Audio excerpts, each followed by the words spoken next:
He was the Assistant Director of Operational Requirements at Department of Army Policy and Plans from 2009 to 2011.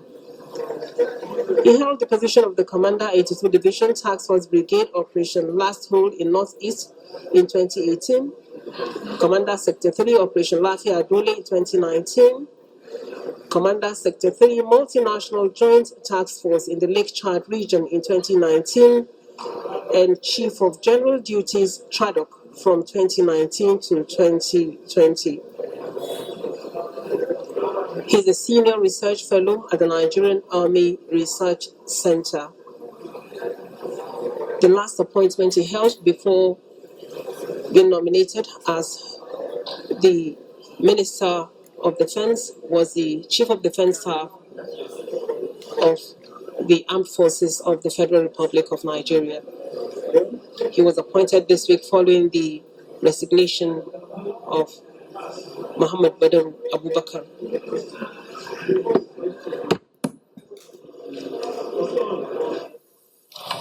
Distinguished Senator Wadada, you have finished with Abbas, you have finished with Senator Biobis, you are now going towards Senator. Okay. Once you are through, you let me know so we can continue. Are you through?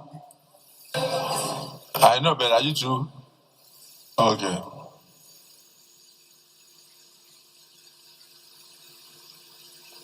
Distinguished colleagues, let me welcome the 18th Chief of Defense Staff of the Armed Forces of the Federal Republic of Nigeria, General C.G. Musa, retired, to the hallowed chambers of the National Assembly, specifically the Senate, that he is very familiar with. We have his curriculum vitae before us, and we have taken judicial notice of the fact that he has earlier been cleared by this Senate, and so he's not a new person to us. We are even taking cognizance of the fact that he has had the opportunity, the service of this particular administration, to enter this hallowed chamber to address us on security issues, where he led other security chiefs to do so. So on behalf of the Senate, we want to congratulate him for serving meritoriously and departing as the 18th Chief of Defense Staff of the Armed Forces of the Federal Republic of Nigeria on his pull-out parade ceremony, which was very colorful. We thank you for your services. And specifically also want to applaud Mr. President for returning you to this administration and now even sending you back to the hallowed chamber of the Senate. This is a ritual that every person who wants to be a minister must go through. It's constitutional. That's why we brought you back here. And you would have seen the kind of respect that this chamber has for you, that even before you later got here, we were informed that you will be coming. And so we prepared for you. We are delighted that we did not waste time, because we want you to go straight into action as a minister of the Federal Republic of Nigeria, if you are cleared by this Senate, and then assist us in tackling the insecurity in the country. Accompanying the minister of the ministerial nominee, General C.G. Musa, retired, we have Major General O.T.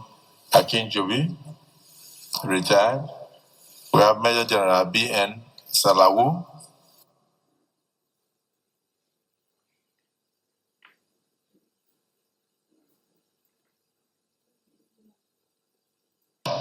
We have Major General C. Ofoche, retired. We have Rear Admiral I. Dewu. We have also Commodore Farouk Dogo. We have Alhaji Yakubu Hosseini. We have Mr. Digisha Musa. We have also Alhaji Topo Umar. We have Air Vice Marshal A.G. Bello, retired. We have Brigadier General Tuko Ozao. We also have Air Vice Marshal Ajayi, retired. And also the Special Advisor to Mr. President on Senate matters, and the person of Distinguished Senator Bashir Lado leading them. So you are all welcome to the hallowed chamber of the National Assembly. We now invite the nominee of Mr. President to please take the podium.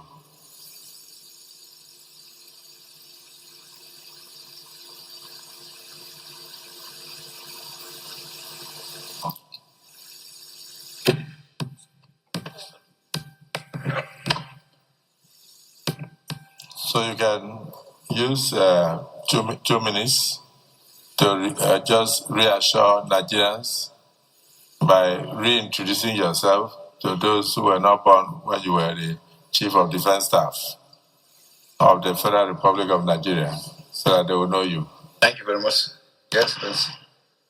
Your Excellency, the President of the Senate and Chairman of the National Assembly, Distinguished Senator Goswill Obota Pabio, GCON. Your Excellency, the Deputy President of the Senate, Senator Barrow Ibrahim Jibrin, CFR. The Principal Officers of the Senate, distinguished senators, the Special Advisor to the President on Senate matters, Senator Bashir Lado, CON, that I feel highly privileged and honored to be here standing before you in this hallowed chamber. I feel blessed and privileged. The last time I was here, sir, was as a military man. Today, I'm standing here as a retired general. To God be the glory, sir. I am General Christopher Gwabin Musa, retired, the 18th Chief of Defense Staff, Armed Forces of Nigeria. Standing here as a great honor to present myself as nominated by Mr. President as the Minister of Defense of the Federal Republic of Nigeria. I was born, sir, 25th December 1967 in Sokoto. I spent my formative years in Sokoto before I went to the Nigerian Defense Academy as a member of the 38 Regular Course. I was commissioned in 1991 into the Infantry Corps, and I've been there all through my career. I've had the privilege of serving my country.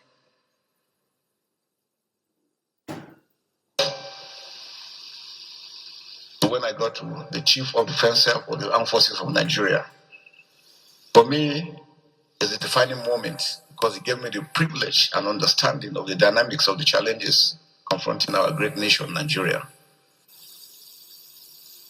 And standing here, I pledge to give my best in ensuring that Nigeria is secured and safe. But we cannot do it alone. No single individual can do it. No single parastatal can do it. We need the support of everyone, every Nigerian and everyone living in Nigeria, working together as a team, because it's going to be a teamwork. The enemies we are dealing with are evil forces that don't mean this country well. And they have no respect for human life.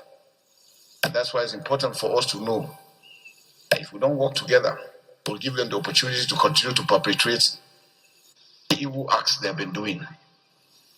And that's why it's important that we first must love one another, understand that we're in this together, and believe that the challenges we're facing is a Nigerian challenge. It's not only for the armed forces or for the security forces, but it's for everyone working together. I want to assure you, we're going to work united as we did when I was the Chief of Defense Staff. The important thing is for us to take the ownership of the challenges confronting our dear nation. These are things that we can't defeat. We can't win this war. But until we are deliberate about it, until the way we are determined, knowing that we are brothers and sisters and God has the purpose of putting us here together, is not to destroy ourselves, but to build ourselves up. And that's for me the most important aspect, that all Nigerians must put hands together to defeat the enemy. The Sahel is heating up. And you can see what they are doing to Mali. We will not want such situations to come to Nigeria. That's why our borders must be secured. Our security forces must be empowered, must be supported.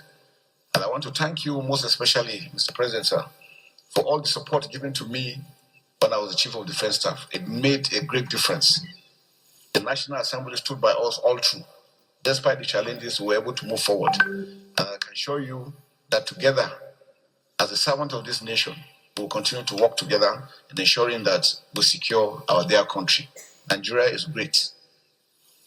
And we will never be ashamed, and nobody can intimidate us. That I know.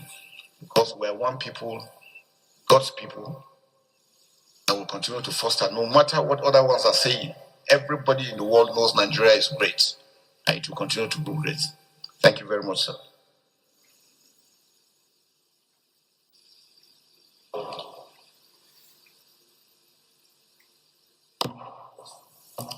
Brevity is the name of the game. Let me, if you don't mind, as an elder statesman and one of the landlords of the National Assembly, let me start with your second landlord. Unless you want me to start with you. Okay. Deputy Senate President. Thank you, Mr. Chairman. The President of the Senate is sitting as the Chairman of the Committee of the Whole. First of all, let me commend Mr. President for nominating the former Chief of Defense Staff to serve as a new Minister for Defense.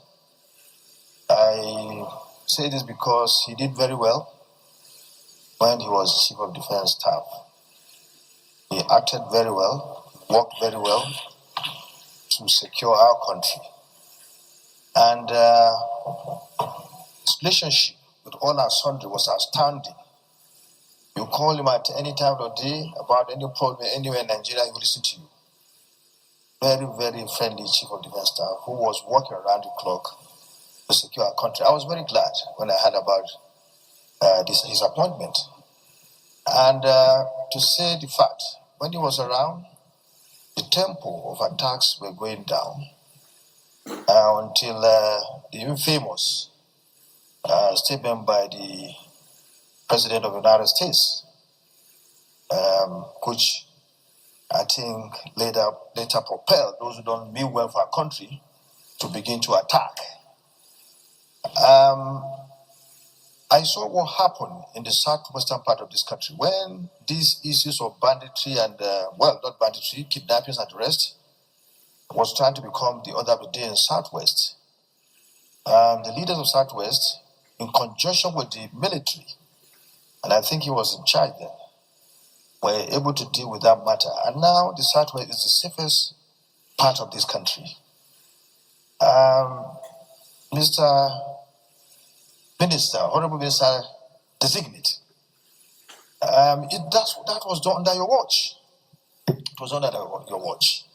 And we praise you for that because of the collaboration we had with these people, with the people of the Southwest. Why can't we, use that kind of system that was used in the Southwest, in the Northwest, and indeed North Central, in order to deal with this problem? Some are even saying that these people are ragtag that could be dealt with if you continue the tempo that you started. Can you please assure us, because we have very much confidence in you, you've acted that we've seen, we know the resilience in you, we know how tough you are, you know how professional you are. Can you please assure us, because this is what we want as a country, that this matter will be dealt with once and for all? Thank you very much.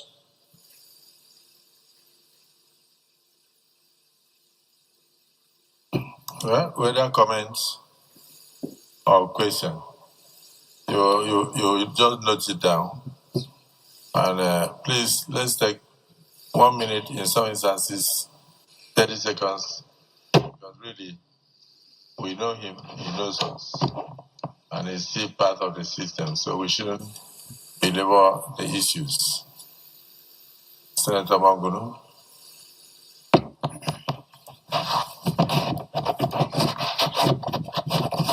Thank you, Mr. President. Sitting as chair, my name is Mohamed Tahir Manguno. I represent Borno North Senatorial District.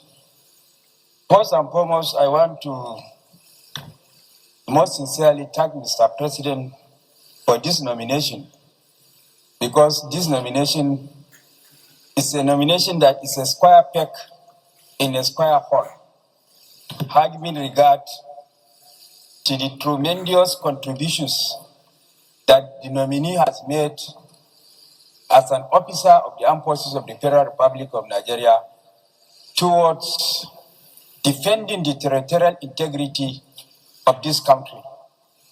And I also want to seize this singular opportunity to most sincerely thank men and officers of the Nigerian Armed Forces for the sacrifice that they have given in the course of fighting insecurity in this country, to the extent that some of them have paid the supreme price and stabilizing the country. For example, before, even in the wildest of my dreams, I cannot think of going to my native Papa Manguno.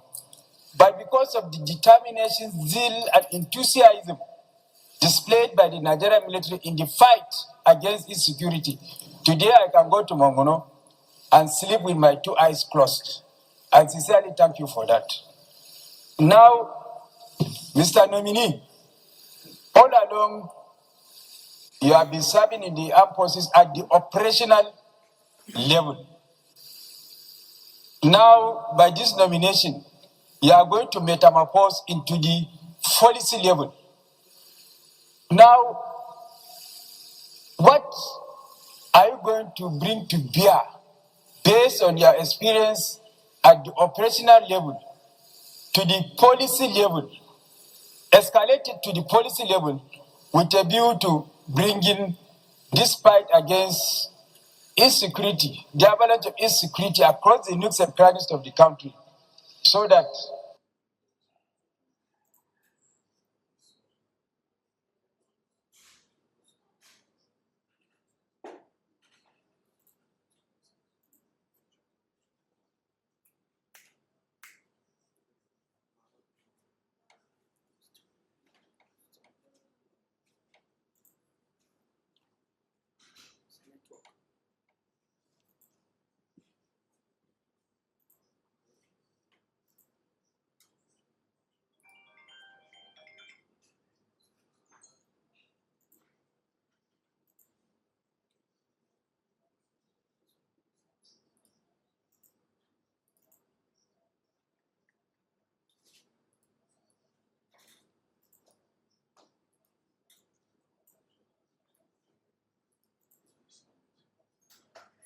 Nigerians can go to sleep with their two eyes closed. Talking about social media is agog with negative things about the administration.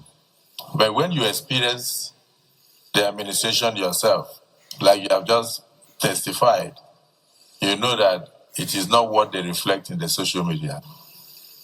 So I thank you for commending the immediate past Chief of Defense Staff that through their efforts, they were able to rid Mongono, your village, in Borno State, of 15 years of absence of individuals. And now you can see with your two eyes closed. I'm very happy, and I commend the President for that. I'm sure he has noted it, and together with the people now under his command, as a Minister of Defense, they will do more so that many other villages in Borno State can, like your village, sleep with their two eyes closed. I think that's the commitment of the President, and that's the commitment of governance in the Nigerian Constitution. Thank you for bringing this to the fore. I didn't know that you had started sleeping in your village. That's why. No, I did not know. Yeah, I didn't know, because the 8th Senate, many people from there did not go home. So, your own is recent, is it not, Kwara? Is it not quite? Come on, Shiro. Is it not quite said? Is it not just 2 days, 2 weeks ago? Election is coming, so you people can do insecurity. The civil senator, please, we'll just take it in a way. The civil senator Ahmed Lawan is the chairman of the Senate Committee on Defense. We can't finish this without hearing from him. Sorry, point of order. What is it? Order what? Order. Yes. What is it about? Order 42. Order 42. Personal explanation. Personal explanation. Yes. Go on. By the indulgence of the Senate and the leave of the President of the Senate, the Senator may make a personal explanation, though there may be no question before the Senate, but no controversial matter may be brought forward. Okay, so if you order 42 says, yes, by the indulgence of the Senate. Yes. Distinguished colleagues, is it the view of the Senate that he introduces a point of personal explanation at a time like this? Those in support say aye. Those against say nay. The nay says it. Your point of order is hereby overruled.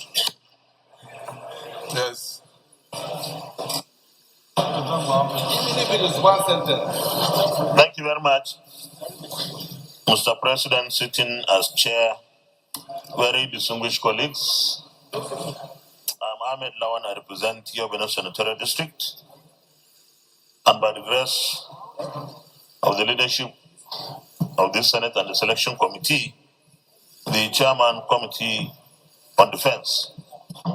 Mr. Chairman, I have a very first-hand experience of working with the former Chief of Defense Staff, the Ministerial Presidential Nominee, General C.G. Musa. Like you all did, those who spoke before me, let me commend Mr. President, Commander-in-Chief, Senator Bola Ahmed Tinubu, GCFR, for this nomination. And it is a very significant nomination at this time. In fact, probably this is the only, as far as I can remember, the only ministerial nomination that almost everyone in the country is saying, yes, this is the right thing to do, and is the right person to be. We are so united in this country today over the nomination. Mr. Chairman, while he was CDS, Chief of Defense Staff, when we worked together with him, I saw sense of duty, sense of patriotism, sense of nationalism, professionalism, humility, and firmness. We cannot have it better than this. I congratulate him even before the confirmation. And from everything and everyone that has said anything, I'm sure the Senate will confirm him by the grace of God. But Mr. President, as much as we all know that this is a highly professional person, capable person, patriotic person, the Hausa man says, you don't approach fire with empty hand. Say, unless kokana da magani ko kai sharifi ne. That is to say, either you have antidote that fire will not burn you, or you are a sheriff. I don't know what a sheriff is in. You are born with that natural endowment that fire will not harm you. What I mean, Mr. Chairman, when we give him the job and Mr. President appoints him and swears him in, let's enable him and our forces with what they need to operate optimally as much as we can. No investment in our armed forces and other security agencies today in Nigeria is too much. And I know Mr. President has been doing so much. He has ramped up funding for our security agencies and armed forces. But let's take this opportunity that we now have the kind of people we need in the armed forces at the leadership level. We motivate those that are in the field and encourage them by giving them what they need. Because no matter how professional they are, they cannot operate in vacuum. I believe that budget 2026, when it comes, should have more and more layers of additional resources for armed forces. And we should never make the opportunity we have slips, because our armed forces are totally committed, geared to fighting the insurgency and banditry to its finish. So let's push them with more resources and hold them responsible. Thank you very much, Mr. Chairman. Thank you. You just take it so that you don't forget. One of the things one of them wanted to ask, which was also on my mind, is that you are nominated at a time when many of our children are still in the bush. A lot of children in schools have been kidnapped, some have been rescued, and some are still in the bush. What would you do differently?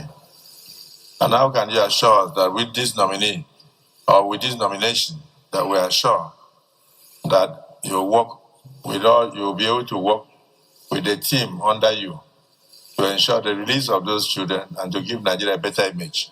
You may proceed to answer that, please.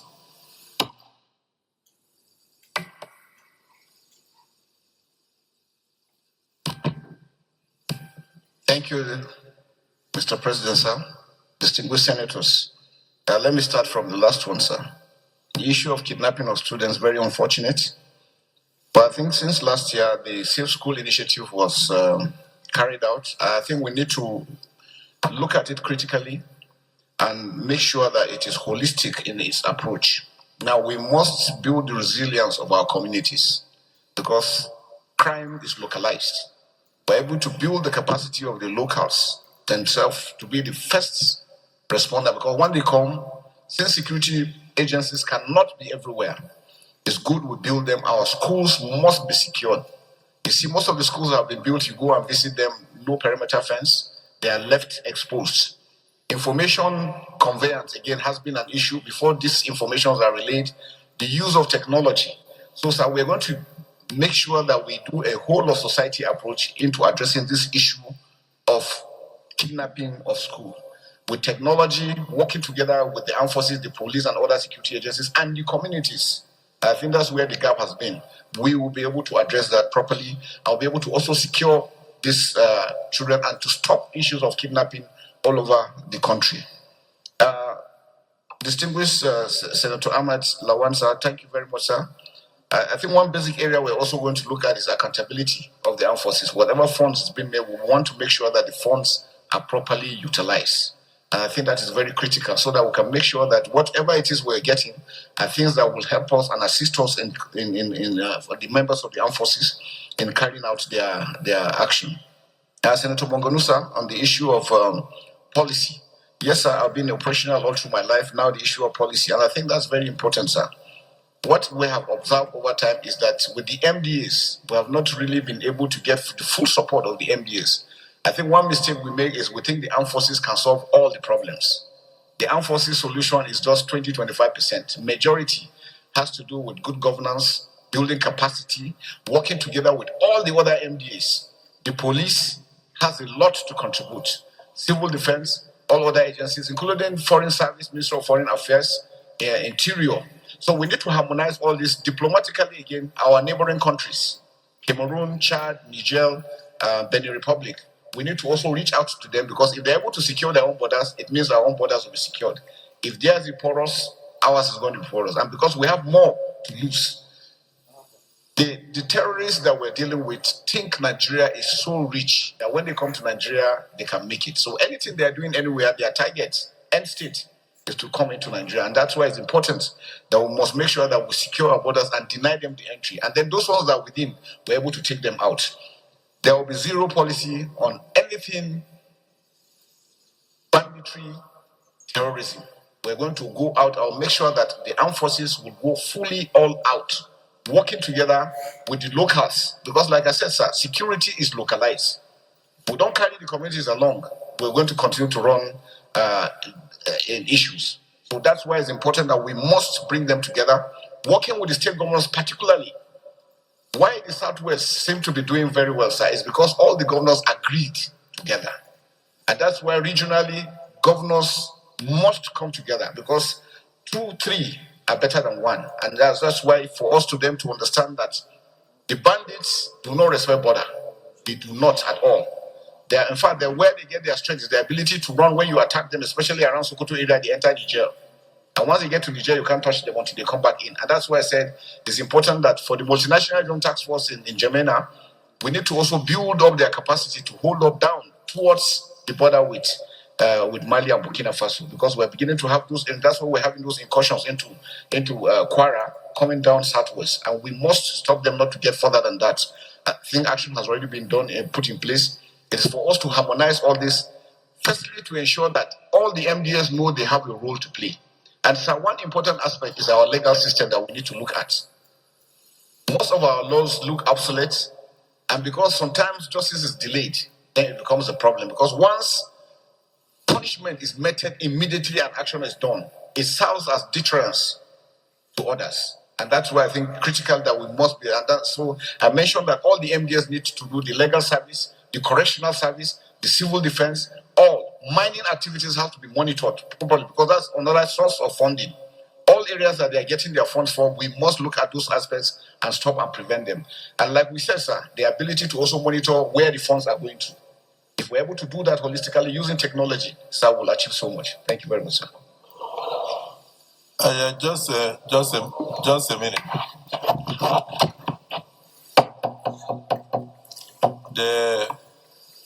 I may not have the opportunity to ask this question.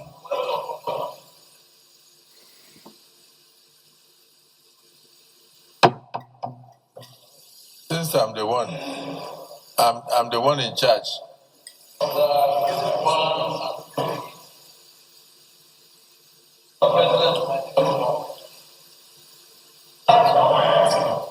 With the consent of Mr. President, can I read?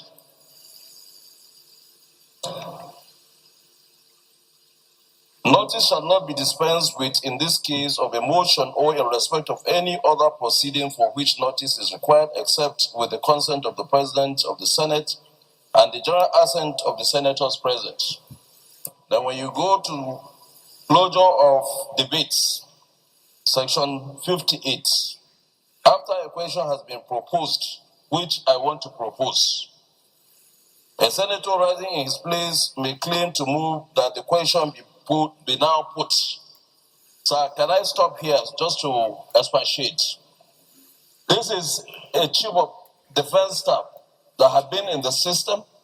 He knew everything, and we are talking about security, and he's going to man a ministry that will be handling security matters for this country.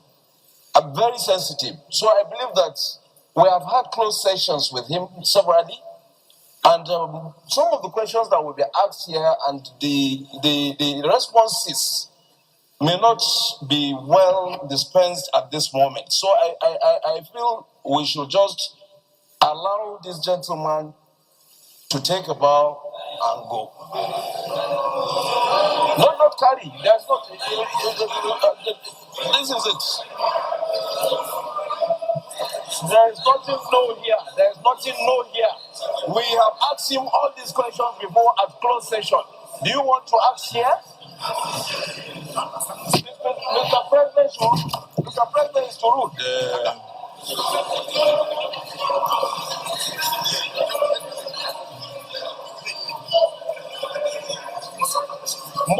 Most of the questions are security questions. Most of the questions are security.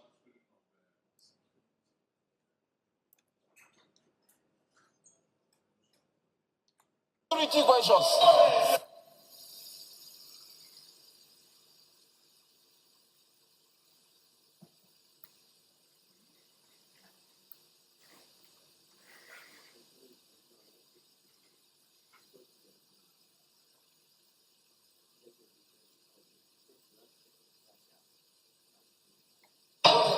People want to appear on TV. Order, please. Order, please.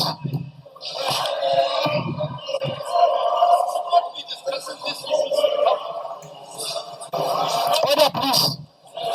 Order, please.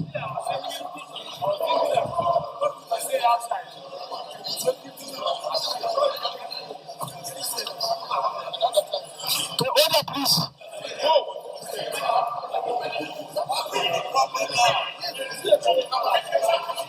Order, please. Distinguished senators, resume your seats. Distinguished colleagues. Resume your seats, please.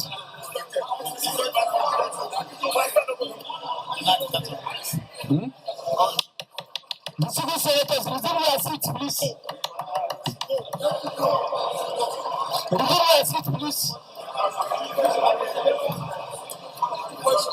Distinguished senators, resume your seat. Go back to your seat.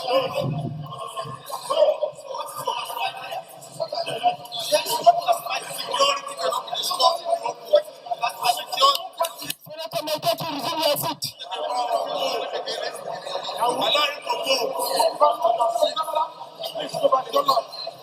Senator Maitatu, resume your seat. Off the camera. This security matter can be discussed in the open. Let him go. It's not today.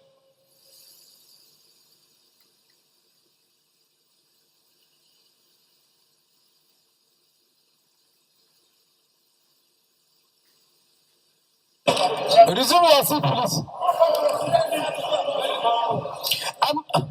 I'm Ambassador President Senator Timo Abraham.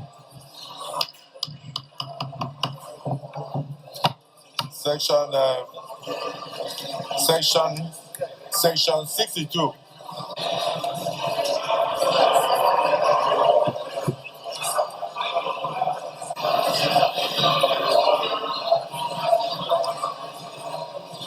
Senate standing orders.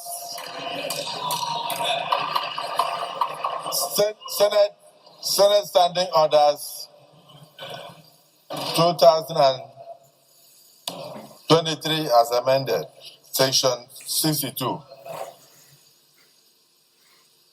Open to section 62. Whenever the president of the Senate or the chairman, as in this case, of the committee of the whole, rises, yes, if you are a senator, you know this. Whenever you are sworn in, we give you this. Not for you to go and give it to your children or to keep it in your closet, but for you to read and understand the procedures and the proceedings of the Nigerian Senate. Please, I don't mean to say something that will offend anybody, but I believe this is our own Quran. This is our own Bible. Unless you don't want to be a senator. Whenever the president of the Senate or the chairman rises during a debate, any senator then speaking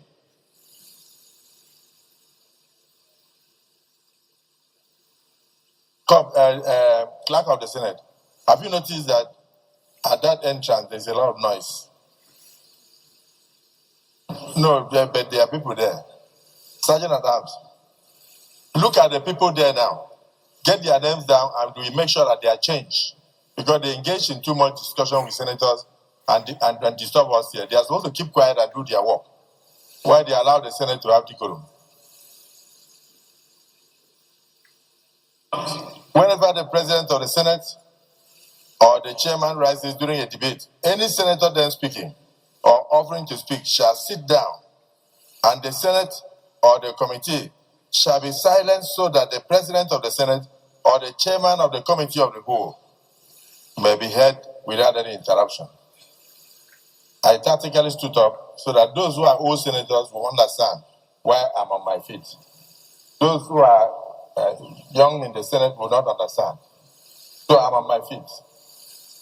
Senator Musa, Sani Musa, your point of order is noted.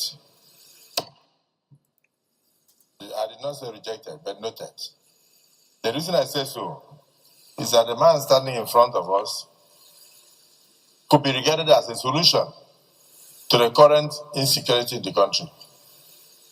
And we are not here on our own. We are here representing our constituents.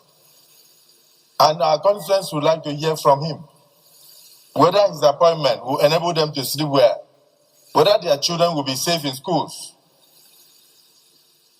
So we are not asking him questions because we don't like him. We are asking him questions because our constituents would have loved to ask him questions at a time like this. So if we come here and we do politics of bow and go, this is not a period we should say bow and go. Even Donald Trump is on our neck. We have not yet asked him what his response will be to Donald Trump, the President of America. He is not just anybody.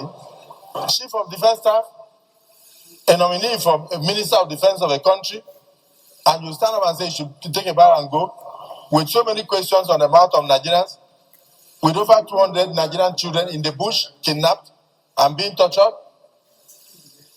His appointment is heralded all over Nigeria with happiness because Nigerians believe he has something to offer. Give the man an opportunity to give Nigerians hope.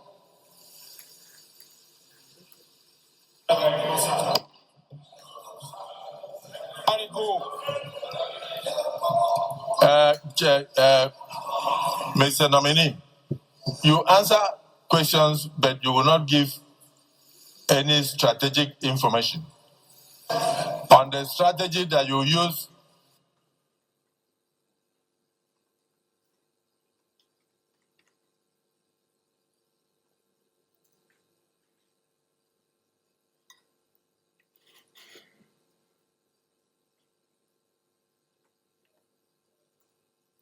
Really, don't take it that we are not happy. We are all happy.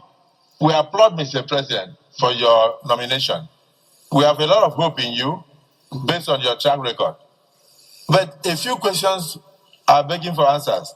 The Senate has just set up a committee to find out from the cry of the governor of Kebbi who gave the order for the soldiers who had prior information that kidnappers were coming to the school. Is it St. Mary's School or where?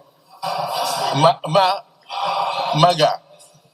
And they went there and they even took the students to the field and taught the students what they would do when the kidnappers come.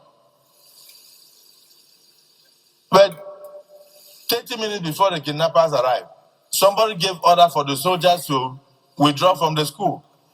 And the kidnappers came and operated, and children were packed away. And the governor raised alarm all over. As the Chief of Defense Staff, former, now a nominee for the office of Minister of Defense, I want you to know that this Senate has set up a committee to investigate who gave that order and why they withdrew to give access to kidnappers to take those children unhindered. It's something that people would like to hear from you. And as we speak now, Brigadier General Oba has not been found, whether he's killed or not killed. He made a phone call to disclose his location. Who gave those coordinates for the kidnappers or the terrorists to go and pick him? Those are questions begging for answers. And then somebody like you has highly placed in security service. You have been everywhere. You have attended all the ranks. You come before the Senate and somebody is saying, take a bow and go. When you take a bow and go, where is Brigadier General Oba? When you take a bow and go, where are the children? How are we going to get the children back? You should make a statement on that. Please, I will not want us to ridicule the nomination of the president. The president knows why he brought him. And he has ideas of why he brought him. Let him also tell Nigerians what he will do in that regard. He doesn't need to disclose the strategy. Point of order. Point of order. Point of order, Senate Leader. Mr. President, very distinguished colleagues, I rise pursuant to Order 8 of 3 of our rules to move for extension of time to enable this Senate seat beyond 3 p.m. So that we'll have enough time to conclude on this confirmation hearing. I so move. Minority Leader. Mr. President, sitting as chair, distinguished colleagues, I rise to second the motion that the Senate extends its time and sitting beyond 3 o'clock to enable the Senate to conclude its activities of the day. I so second. Motion moved and seconded. Those in support say aye. Those against say nay. The ayes have it. General Christopher Musa, you have the floor. Thank you very much, sir. Distinguished Senator, sir, thank you very much. And it shows the concern that we all have for the security situation in the country and the need for us to be very proactive in ensuring that we address them. So starting with the issues of General Uba, very unfortunate for a brigade commander to be captured and shown the way they did. It's really unfortunate and it's very painful. I want to assure Nigerians that we will not stand by and see terrorists have the capacity to do such. We're going to go after them fully, working together with all the security agencies and all the NDAs that I've said. We're going to investigate fully. So I know the Senate has established a committee to look into that. The armed forces also have the way. And then from the defense, we're going to make sure that we continue with the oversight over their activities. No indolence, no act of cowardice will be entertained. We're going to make sure that we follow them critically to see what they are doing from the commanders down to the troops. They must be professional. I was wondering how the general himself was alone when he's supposed to have his own troops with him. So there are questions that need answering. And I can assure you, sir, we're going to get to the bottom of this. We'll find out what happened, who are those involved, including that one for the children at Maga. It is unfortunate that the troops will be there and then will leave and shortly something happened. It is unacceptable. And I can assure you, sir, we're going to investigate and all those found culpable will face the law accordingly. I will make sure that we monitor all the activities of the armed forces and the security agencies, make sure that they remain very, very professional. Any information that comes will be treated adequately and make sure that the troops also take action as quickly as possible. But I want to assure Nigerians that, sir, coming on board, having served 39 years all through my career in the armed forces, we have seen what is going on, we have understood what is going on, and we know what we need. All I'm appealing, sir, is that with your approval, once we come on stream, we're going to come back to you, sir, to show you exactly what we need for us to do better, for us to achieve success. We can win this war, but we must work together. We must get the support. Because I can tell you, not calling members, there's still a lot of gaps within the armed forces that is also mitigating against them, be able to achieve success fully into what we're doing. And like I said, we need the state governors, we need everyone to be on board for us to be able to achieve that. So my assurance is, from day one, we're going to monitor and review all our activities, all the operations that we're doing. Where we have done wrong, we're going to take measures to address them. Where things need to be done, and then we're going to come back again, sir, because there are areas that we need your support. And like Senator Lawan mentioned, the issue of funding. Without proper funding, it's going to be extremely, extremely difficult. But I want to thank the Senate again, sir, for all the support, but to assure Nigerians and the Senate that we are going to spend everything that is required to ensure that there is peace in Nigeria. Our children are going to be secured and safe, but it's going to be that all of us are working together in ensuring that is achieved. Thank you very much, sir. Now, we are happy with your answer.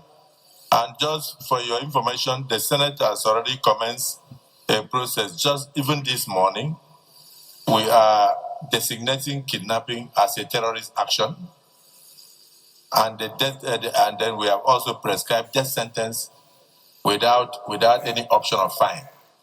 We are going this route because we want to give you the enabling legal framework for people to know that either the deterrent, if they are not deterred, then let them go ahead and they will face death sentence. So we are prepared to give you all the support. Distinguished Senator Nengi. Thank you, Mr. President, for this opportunity. Dear Musa, I am extremely delighted, excited, like all Nigerians, about this appointment. Mr. President, this appointment looks like it. It looks tactical, it looks logical, and it is timely. The question I want to ask the General is, General, what is the problem of the Nigerian Armed Forces with technology? Example, why are we seeing these bandits with super sophisticated guns and our officers are confronting them still with AK-47? Thank you.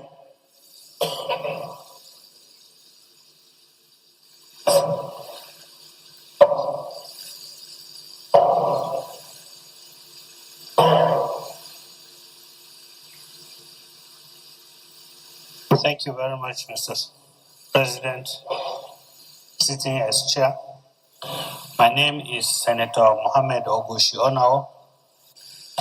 I represent Nasarawa South. Mr. Nominee, sir, I want to commend the Commander-in-Chief and the President of Nigeria, Senator Ahmed Bola Tinubu, for nominating you. Senator, I didn't do that. After Senator now you are speaking, so just give 2 minutes before you go. I know you want to ease yourself, but just 2 minutes.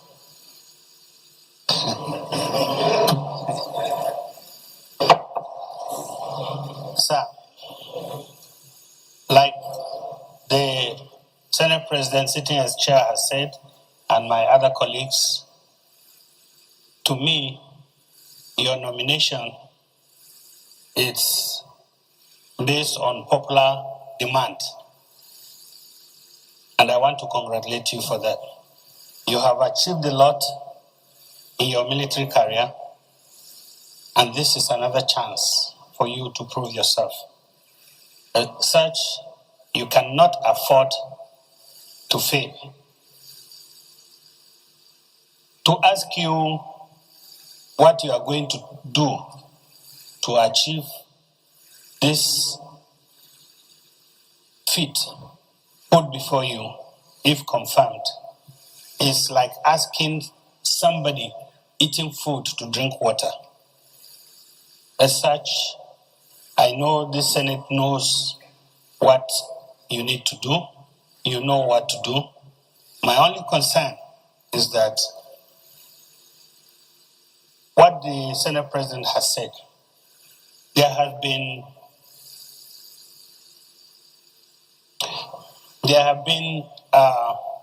news of soldiers, brave ones, trying to confront the situation as it is, as it confronts them. Order comes from above for them to withdraw, putting the lives of our people in danger, like the Senate President has said. You know what to do. We want to know a little bit of what you want to do. But my major concern is Senator Uzo Kalu mentioned on this floor one day that taxpayers' money is being wasted on training our soldiers. And because of certain appointments, young soldiers who have attained a certain level of area that their knowledge is being needed most are being retired. I didn't appreciate that then until when I saw the retired soldiers that accompanied you. When you say General this, General that, I didn't see anyone with a gray hair. And I feel sad that we are wasting such talents. If confirmed as a minister, what are you going to do to forestall such waste of talent. Thank you very much. Thank you, General. We are not doubting your fitness, but sit down so that you can write down all the questions that they are going to ask. Just sit down. When you come up, we are not doubting his fitness, but we are only telling you, please give him water to drink so he can clear his throat. Because unfortunately, you came alone today, so you have to answer the question of everybody. All the questions that would have been asked many people, they are going to ask you today. It's a difficult time for us in Nigeria, and that's why we are doing this. Distinguished Senator Alin Dume, former chairman of Army. Thank you, Mr. President, and distinguished colleagues. I know General Christopher for a very long time, and he is part of the generals that have been in the theater. The theater means the Northeast, where we all know is the epicenter of Boko Haram until now, that the Northwest has joined, and other zones. I worked closely with the retired general, and in fact, our relationship has gone beyond official to personal. I just want to add to what distinguished Senator Ahmed Lawan said, and to also urge our colleagues to give this gentleman the optimum support. And this support is in the field of appropriation. And not only that, it is also important not only to appropriate, but to make sure the funds are provided as at when needed. We have been advocating, Mr. Senate President, and this Senate should do that, that the budget of the armed forces and indeed other important security agencies should be on the first line charge, and it should be released to them as at when due. This is not what is happening now. And as the former Senate President said, Hanum, I will repeat it now that you all know, Hanum Banza Bayat Okawuta. And it is time for me now, sir, to commend Mr. President for not only appointing General Christopher as the Minister of Defense after retirement as CDS, but also declaring this issue of insecurity as an emergency.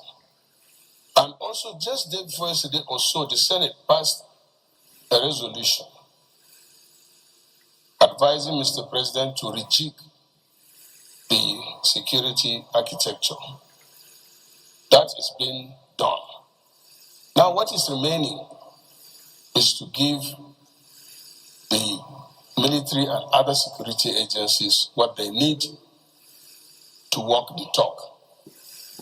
Now back to the question. I'm constrained by what you said, that some of these questions should be asked in executive session. But fortunately, what I discussed, or my question to the minister now, is something that I discussed with him. Now that you have the chance to ask, because he told me that generals don't complain. If he had so, which is not what I will discuss, if you give him 6 months, if he doesn't get it done, he will drop the uniform. That time he was in uniform. Now you are a civilian. Now you can complain because you are no longer in uniform. As at the time, which is the tradition of the army, generals don't complain.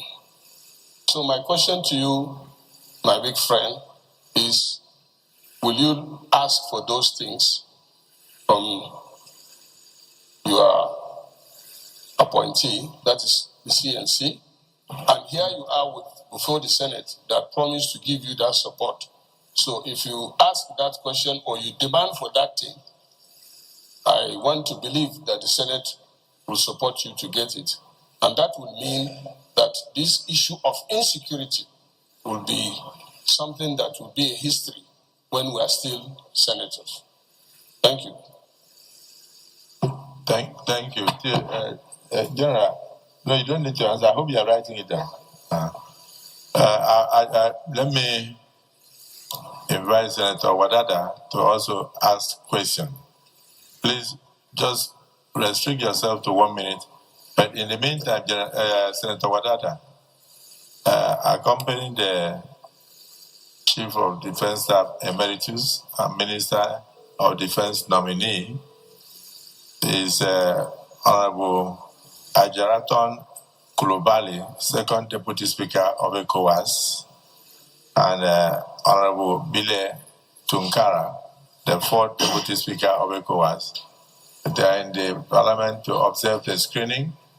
And just on behalf of the Senate, I welcome you. And I thank you for coming. And I wish you journey mercies when you are departing. Merci beaucoup.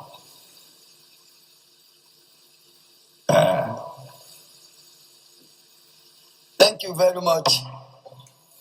Mr. President, sitting as chair, I remain Senator Ahmed Wadada Aliyu, Sarkin Yakin Kefi, Magajin Dangin Lafia, and I represent Nasarawa West Senatorial District of Nasarawa State. I still remain host rider, yes. Mr. President, sitting as chair, distinguished colleagues, Mr. Nominee, at this point, mine wouldn't be question. It will be commendation, congratulations, and some level of caution to the nominee. Commendation to say that truly by your nomination is a confirmation that the President of the Federal Republic of Nigeria, Senator Bola Ahmed Tinubu, truly has the eagle eye to have nominated you to be Minister of Defense. And I congratulate you. Having congratulated you, while mine will not be a question, all the questions that I should have asked had been asked. But it's to say to you, based on where you're coming from, the commendations and accolades that you've gotten from my colleagues, is to say to you that I will be requesting the Senate to give you like what had not been done before. You will be approved, but in principle it will be probational. If within the first 6 months, these sensitive questions are not brought to bear in the affirmative, where is Brigadier General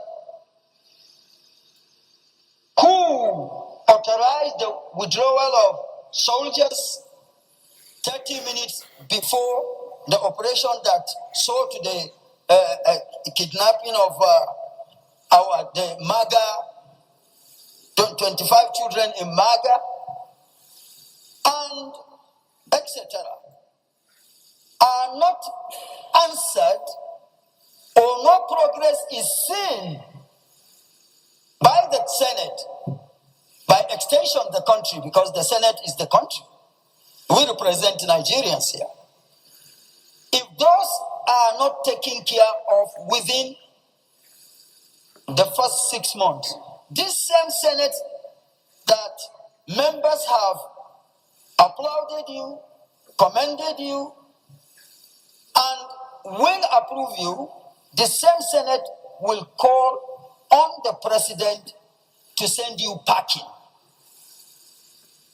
so that any other person that is saddled with the responsibility that you are saddled or will be saddled with, which quote and unquote will be within the sphere of security responsibilities, will sit up when and if such a person is saddled with the responsibility you are saddled with. To this, or with this, once more I congratulate you and I caution you to have, I don't know if you play polo because you are not a polo player, I would have known. But for you, for an officer retired that has gotten to the level that you had gotten, eyes on the ball. Thank you. Just one more minute. We take it like this until we get here. Or maybe because there are very few hands here. But I can start from here. Senator. We want to hold that back. Leadership. Who in leadership? Huh? Who in leadership? Deputy leader. But please just keep it to 1 minute. Go ahead.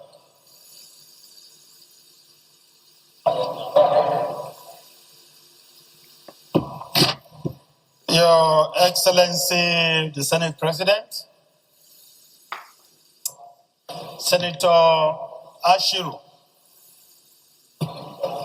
Deputy Leader of the Senate, and representing the good people of Kwara South, and in general, speaking for the people of North Central States.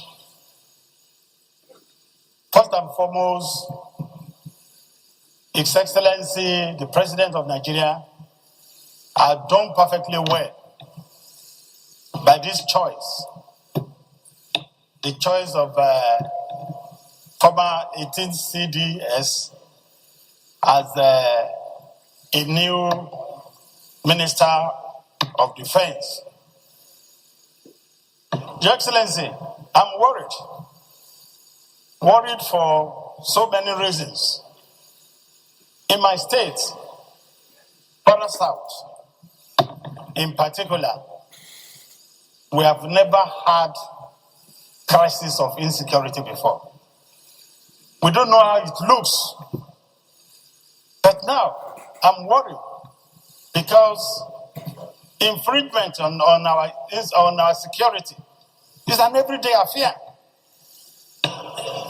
constantly happening. And honestly, the people are exceedingly sad and very insecure to the extent that we have lost more than 30% of our population to other senatorial districts and Lagos in particular. Of recent, we had a visit to Jos under the auspices of Committee on Security. And I was amazed by the feeling of the people. They are really sad. Their situation is exceedingly pathetic. And I have the feeling that the present security arrangement we have might not be able to take care of this insecurity. I want to ask the nominee, what are the new things that you think we can quickly do to be able to assure the people that the insecurity level in North Central State is solvable? Thank you. That's not your seat.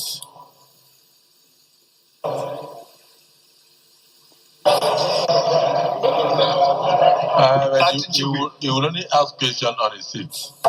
Yes, Senator Kawuden, Senator Fadawansi, Senator Musa. Then we'll go to the other side too. He called me. But you know, Father should talk first. Don't you know that? It's not your mate. It's not my net. Mr. President, my distinguished colleagues, Who are you? Go ahead. My name is Senator Ade Niba Fadansi, representing the good people of Osun East. Today, I'm very happy that Mr. President showed to the whole world that he's a listening father. Just last week, we highlighted there's a fault in his security architecture, and immediately changed the narrative, which the whole country now is happy that General Musa, who has done well in his military career, has been appointed as minister, has been nominated as the Minister of Defense. And you will see that when a retired general is nominated or appointed as a defense minister, there's a language that they speak down.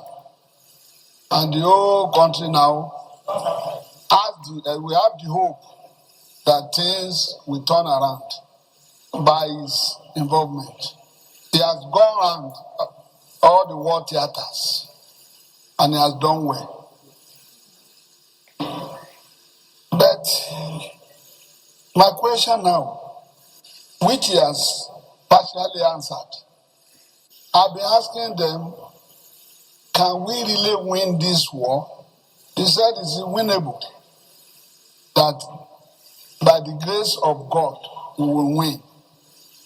Our own is to cooperate with you, cooperate with the 001, that's our president, Senator Bola Ahmed Tinubu, GCFR, that has been doing well for you. It is now your own place to take care of the young ones. That's the downtrodden army. That is the problem. If you encourage them and their packages are okay, they will go headlong to win the war. I'm very sure you will do that. And with the prayer warrior you have at home too, all of us will continue to pray for you. Today, Nigerians should go and learn how to sleep and pray for you that you will succeed. Thank you very much, sir. Senator Kawu and General, that was the prayer of a father, the distinguished Senator Father Honsi.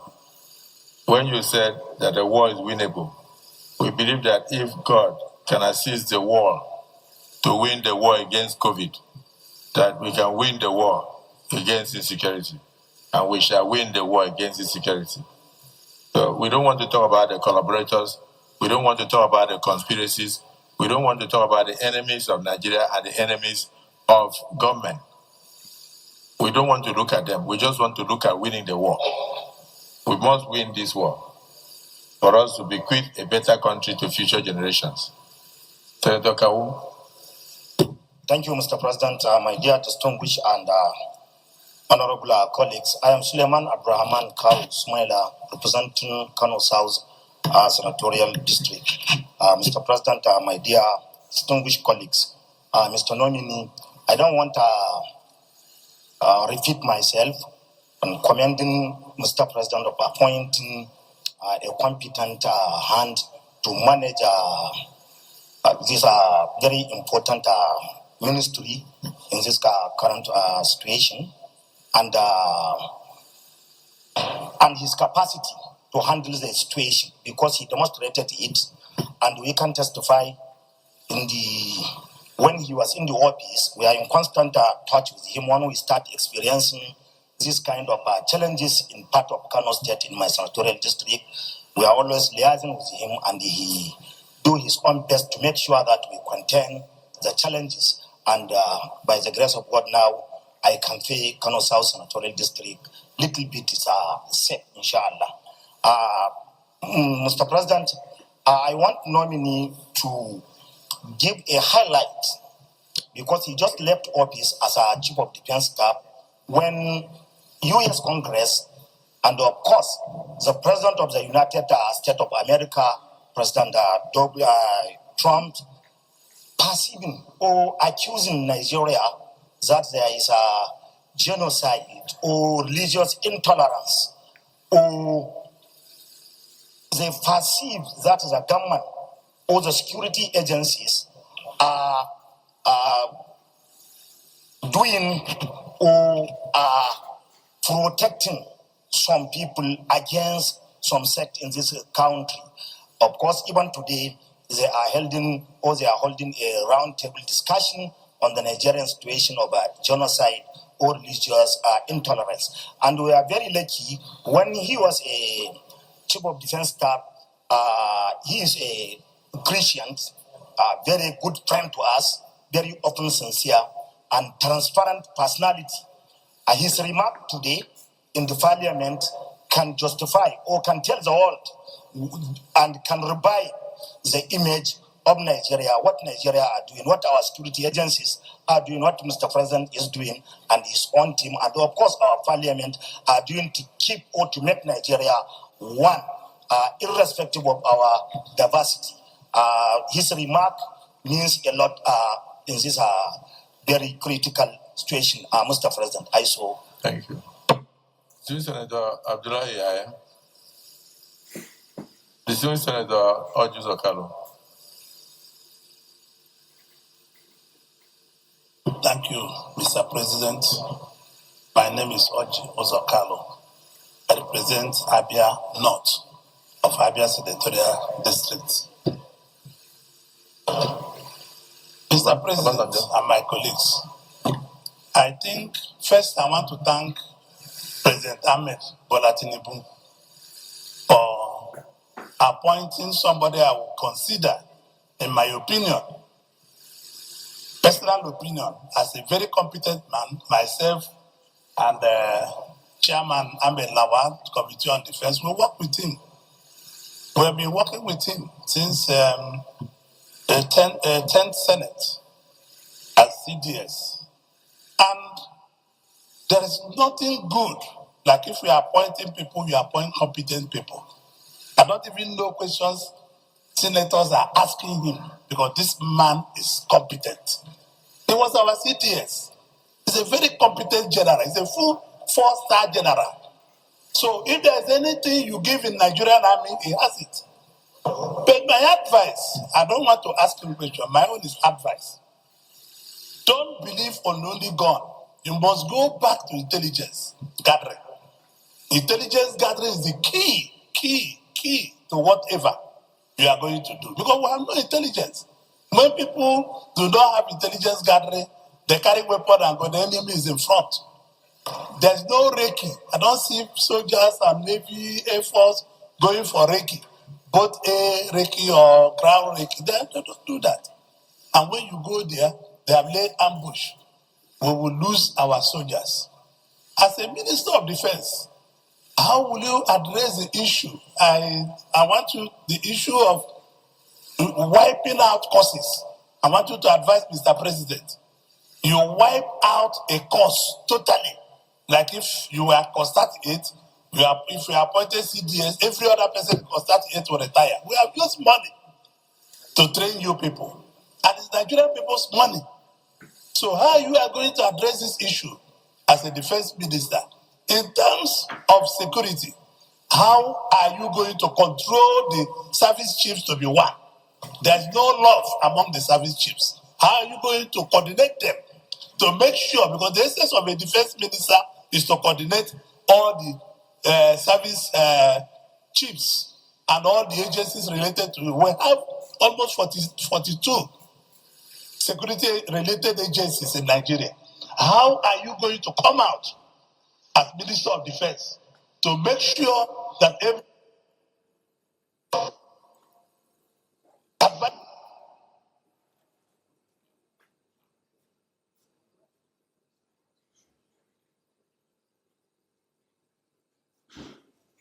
a very good attention to the service chiefs, to everybody? It's your duty. Service. And that is what it should be. and you make a decision and go back to the president of Nigeria to advise him. It's not a multiple thing. You must follow that line. This is what is done all over the world. And you must also brief the president on the things that are realistic, not just things you like. Like my colleague Kabo was asking you a question. Just one moment. What he's trying to ask you, is it genocide in Nigeria? Did anybody, I know people are killing people. If they go to Zamfara State and kill people, the people they will kill are Muslims.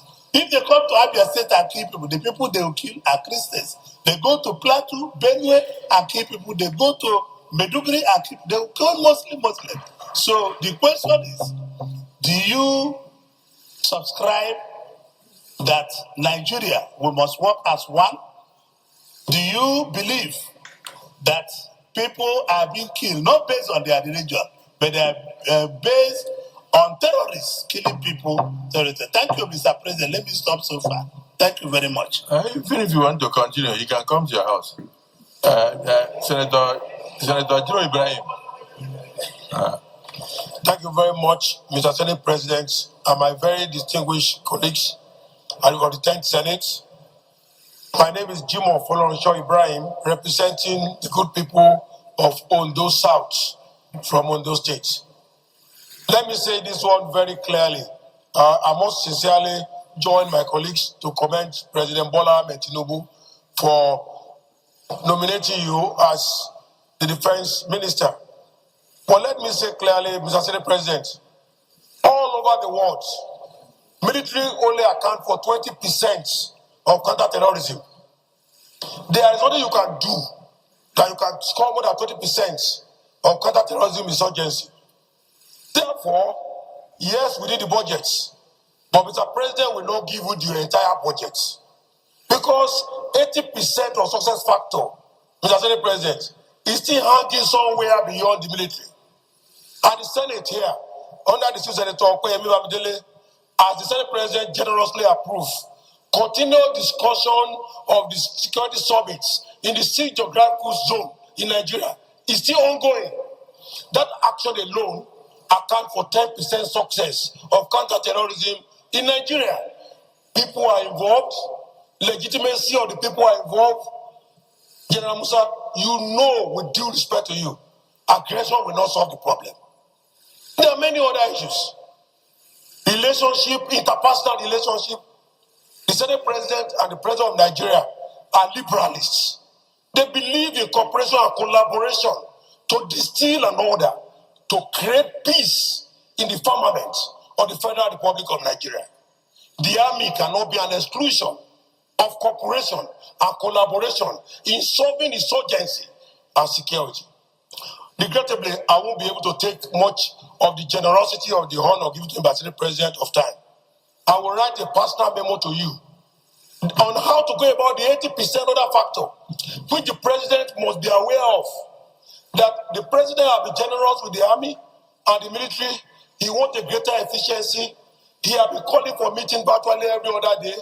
This Senate, under Senator Akpabio, had moved and spent money to hold security summit in the six geographical zones in Nigeria. They want peace in this country. But regrettably, the totality of the military of Nigeria, including of Donald Trump, cannot solve beyond 20% of counterterrorism.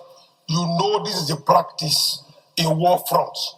Me and you know we are experts in this field. There is nowhere in the world where military has gone beyond 20% success factor. So, Mr. Senate President, I want to say, with your generosity and the upcoming Senate debate on National Security Summit, we must identify the remaining 80% success factor and forward it to the Honorable Minister to be cleared and implement. Lastly, the Civil Military Operational Manual is my area of advice to you. The military must go back and review the Civil Operational Manual, which engage legitimacy, engage interpersonal relationship, engage talking to each other. What does it take us? Even if we call the religious leader come and have a general session and dinner with us, both Muslim and Christians, the moment that we know their leaders are talking, those people will drop their arms. You cannot solve this problem with aggression, and I want to wish you the best of luck as the Senate President move to clear you.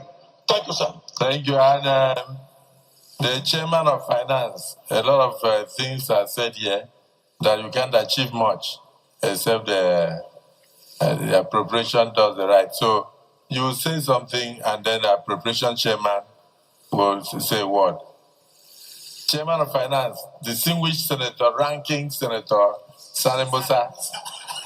Mohammed Sani Musa, representing Niger East Senatorial District.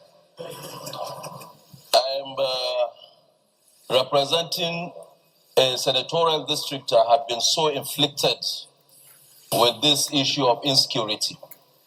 But first, I will also join my colleagues in congratulating Mr. President at this most very difficult time in the history of this country to be able to make this decisive decision in appointing the immediate past Chief of Defense Staff as Minister of Defense.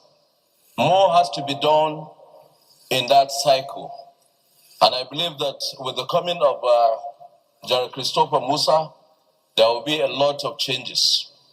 And I have been interacting with you, especially in the area of funding. There is no country that will run its security architecture without funding. We will not allow our Minister of Defense or Minister of Defense going hand in cap for funds. And that is the reason why I think Mr. President chose you as the competent person to be there, because you have been navigating very well with the Ministry of Finance. That being said, I want to also commend Mr. President for making this choice. We have a lot of young officers that have been retired. Most of these young officers that are retired are not even prepared for their retirement. And at a time that a country is facing so much of security challenges, most of them are not businessmen, most of them are not politicians, are gentlemen, are military officers. They have been trained. They have gone to many countries, trained in warfare and everything. There is no better time that we need them like now. As Minister of Defense, can you propose to Mr. President the need to have a reserve army? Have we reached a stage that we can now start thinking of bringing back a unit like the National Guards or veterans, a corps of veterans, so that when we are faced with things like this, it's not just abruptly employing new recruits, but making use of those that have been trained already. There's also second issue of motivation. It's not only about allowances into pockets. There are so many other motivating factors that you can create to enhance the agility of the armed forces. And then Nigerian youths too. A lot of people today, seeing what is happening on the social media,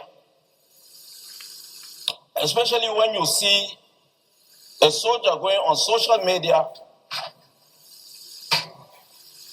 making any sort of presentation, it discourages a lot of youths in wanting to go into the service. Mr. President was suggesting about NYSC. One of the core factors of establishing this scheme is also to be able to get agile youths to have interest in how to join armed forces to defend the territorial integrity of this country. As Minister of Defense, will you try as much as possible to see that these three issues I bring up, you come up with something that will be able to at least give the Nigerian Armed Forces the leverage to make use of this, the youths, the veterans, and possibly creating a kind of national guard. Thank you, Mr. President. Now, you notice your questions are very relevant to today's situation and the future. So try and smile. Distinguished Senator Olamide.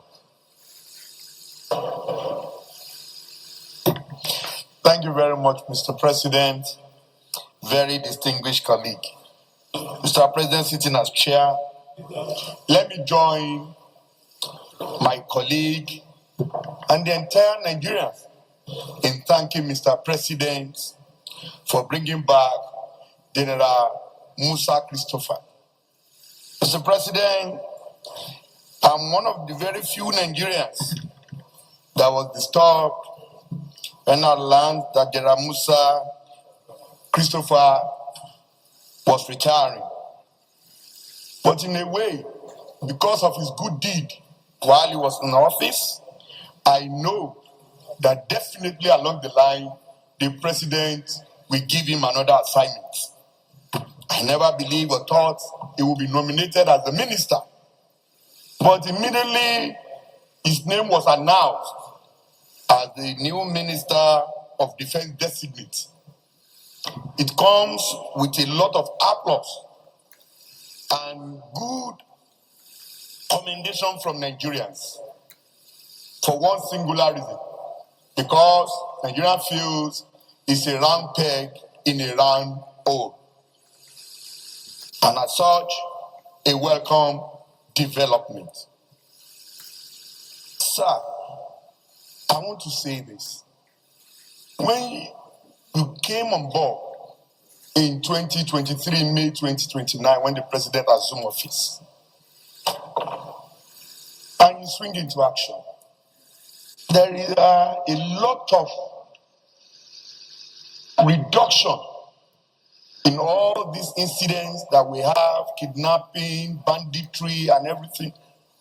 That in 2024, the report is there and it's clear that we have the lowest number of kidnapping and banditry in the country. Not until recently again, when you are about exiting office, that we have this sporadic rise in banditry, kidnapping, and terrorism across board. Nigeria would like to know what brings about this sudden rise again in banditry, kidnapping, and this terrorism act across the divide. Today, you are the nominee of Mr. President as the incoming Minister of Defense. Nigeria will equally wants to know what are the strategy, even though without full disclosure, that you will put in place to bring back the good old days while serving as the Chief of Defense Staff of this country. I so submit, Mr. President. Thank you. This is Senator Shumole. God bless the president. Sir, I joined in commending the nominee, and I was very inspired by your opening statement. But the last word you used, I was a bit confused. When you said, we can win this war, I thought that is begging the question. What we expect from you is assurance. We will win this war. We shall win this war. Not can. Can is about potential. We have talked too much about potentials. Under your leadership, Nigeria will win this war. Under President Bola Ahmed Tinubu, we shall win this war. That's the kind of assurance we want. That's it. There have been a couple of observations that people have raised. When young men and women are kidnapped, state governors and other stakeholders are panicking, people are responding differently. For example, we have seen reports of armed terrorists coming out of the bush and negotiating with a subnational government. And people are like, how can we negotiate?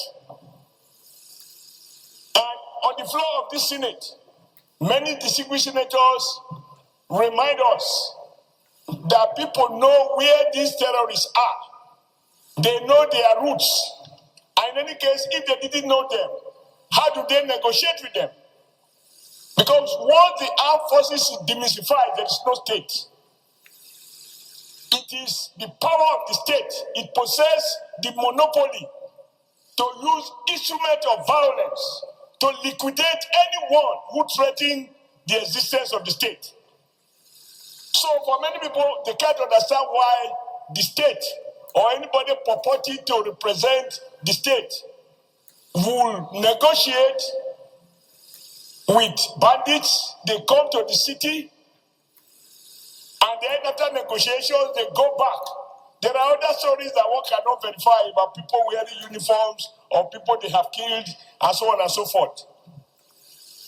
Like has been said, I don't think any one of us here has any iota of doubt. If anything, I have been congratulating many people who come to me that yes, for several reasons, your appointment is a bold statement, even to enemies of Nigeria outside Nigeria, who sought to polarize our country along religious lines. Your appointment has shut their mouth down. So, in all respect, I'm pleased, I'm happy, my confidence is reinforced. But sir, I need you to change your statement that we shall win. Number two, whether or not it makes sense for the state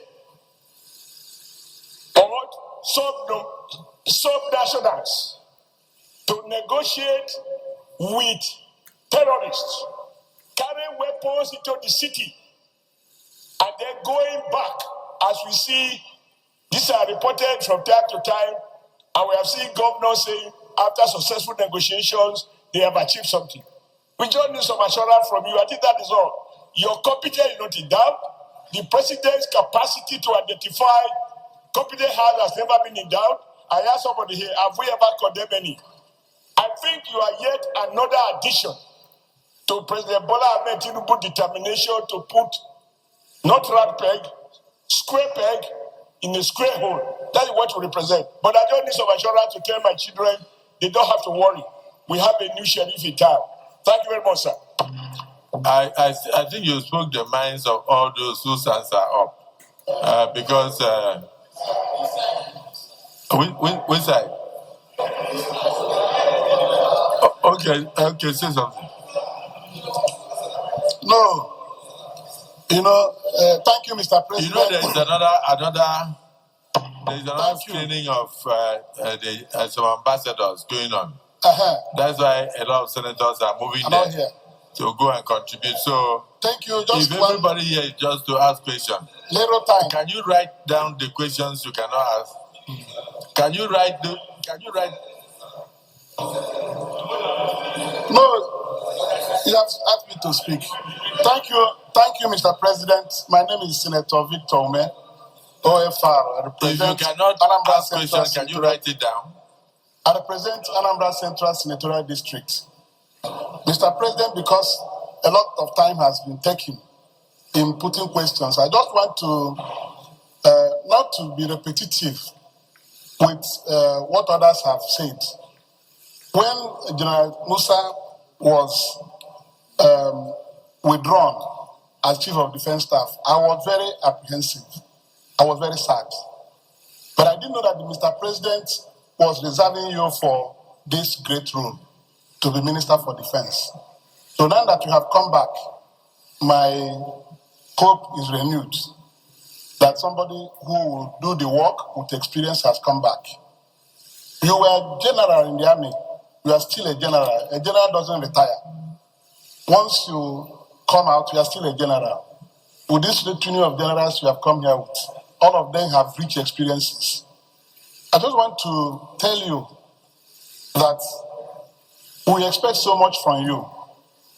This country is passing through a grave situation.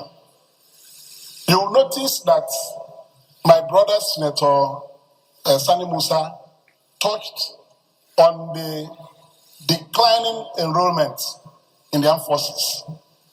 Before, our youths were struggling to join the armed forces. No, but today it's no longer like that. I want to ask. No.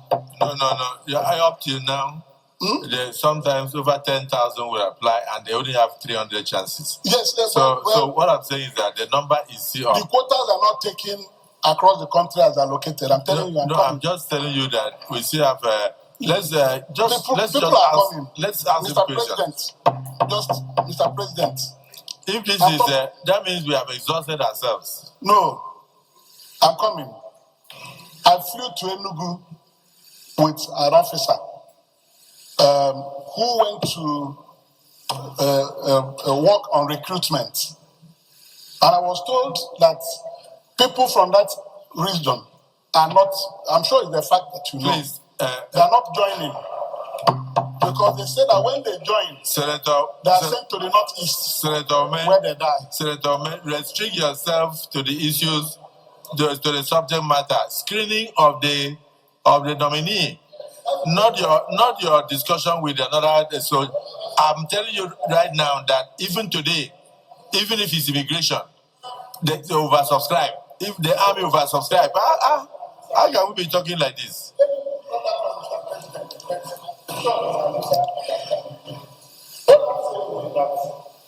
That's it. To ensure that as officers are living, all officers are coming up. So that you don't run short of people that will help you do this work. I know you are going to be Minister for Defense, no longer Chief of Defense Staff. But all of us here, whenever we see an officer killed in the field, it pains us as much as it pains you. The problem is that there is need to protect our officers. What happens when we see people killed in the battlefield are just like the football match. Whenever Nigeria loses an international match, everybody is low. So I want to say that I'm happy that you are back, and I pray that God will help you. And without saboteurs in the armed forces, there are saboteurs in the armed forces that have been responsible for the things we are seeing that are very unsavory. Look deep and see how not everybody carrying arm is a patriotic military officer. So that those who are against this country are weeded out, and those who are strong enough in patriotism are pushed forward. This is what I have to tell you. May God be with you. Thank you. Thank you. Thank you. In reality, we are through with the questions. Is there anybody who is opposed to the nominee, being cleared? Senator Plank. Different, sir. Unless it is different. Yes, very different, sir. If you talk, I talk. I don't want. We have had enough commendations. Okay, sir. Okay, President of the Senate, my colleagues, I subscribe to all the praises made to him.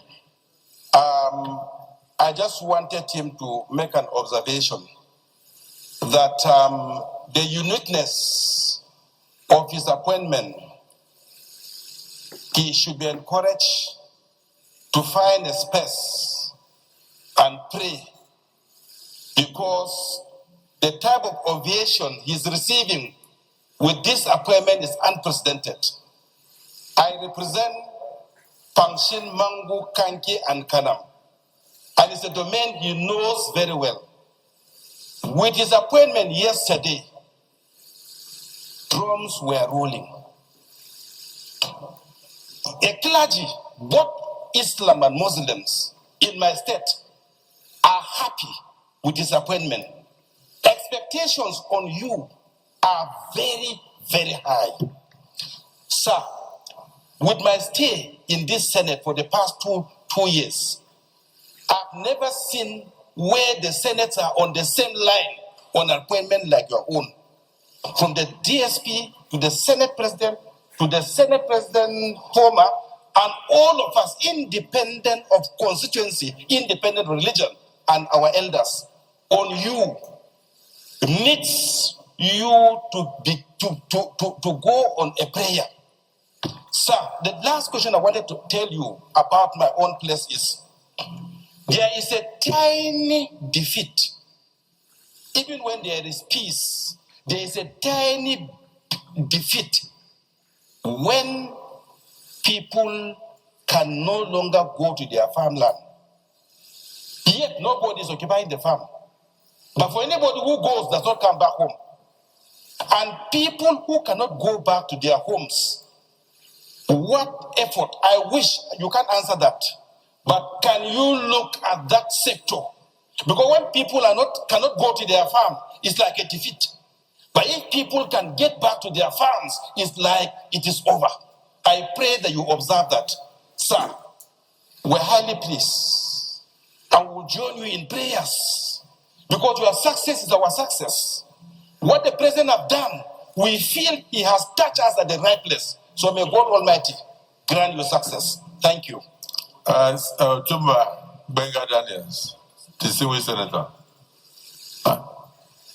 Thank you, our president. I'm Senator Benga Daniel, representing Ogo East, and I'm the chairman of the Senate Committee for the Navy. I won't spend more than 1 minute, just 3 quick questions. The first one is on the definition of terrorism and banditry. I'm aware that the armed forces have been armed strong in recent times because they have not been able to deploy fully, because there are arguments about whether we are dealing with terrorism or banditry. And I'm sure if we all agree that it's just a thin line between the two and allow the armed forces to deal with terrorism, we'll get better results. My second question is very simple as well. Now that we are debating on the propriety of having community-based police, state police, etc., I want to know the position of the incoming minister, what he thinks about community policing and state police. And finally, it's just a short advice that the country having waited for so long, I will advise him to set for himself a 100-day action plan so that in 100 days, you can come back here and say the battle has been won. Once again, congratulations in advance. Lalong. Thank you, Mr. President.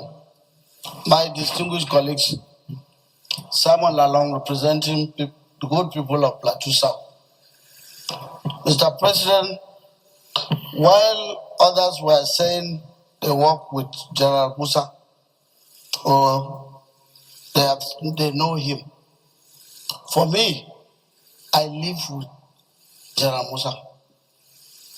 Before retirement and out of retirement. It's interesting, Mr. President, that is from Jos, that he was met. He lives in Jos. And he was, don't forget about being born in Sokoto. That he was met the Chief of Defense Staff. When he retired as Chief of Defense Staff, he was in Jos. Very lucky at the prayer. 2 days after, he was recalled from Jos as the Minister of Defense. So I know him as a fine army officer, and I know him as a fine civilian. As a fine civilian, because he's a great golfer, and we play a lot of golf with him. When you see him in the armed forces, he's wonderful. But as a civilian on the golf course, he looks as a civilian. That will take me to one portion, because shortly before he left the army, I followed keenly when he gave an order, and I think that order was in Jos. That order was one of the orders that I believe was very, very firm and was leading to commitment. Because usually in the army, they will tell you that the army is not police. If they are carrying operation, they are restricted. But for the first time in my life, I will say, he said, look, engage them. when you engage them, they engage you, fire back. He said, where you see this, go back, go on them. That was the only thing that we wanted to hear in Nigeria. Unfortunately, after that, he was retired. And shortly after the retirement, by the glory of God, today he's back again as Chief of Defense Staff. So only two questions. My general, are you really going to keep to that? Those words you made were very, very paramount and important to Nigerians because everybody was expecting now, not a soldier engaging a criminal and saying, no, you are restricted. Fire as the fire. Number two is this issue of recruitment. We've spoken about engaging people. For me, when you engage, you will have to train. When you train, it will take a long time. So this issue of reserve is very, very important. I have mingled with a lot of retired army officers. I have seen a lot of training and retraining.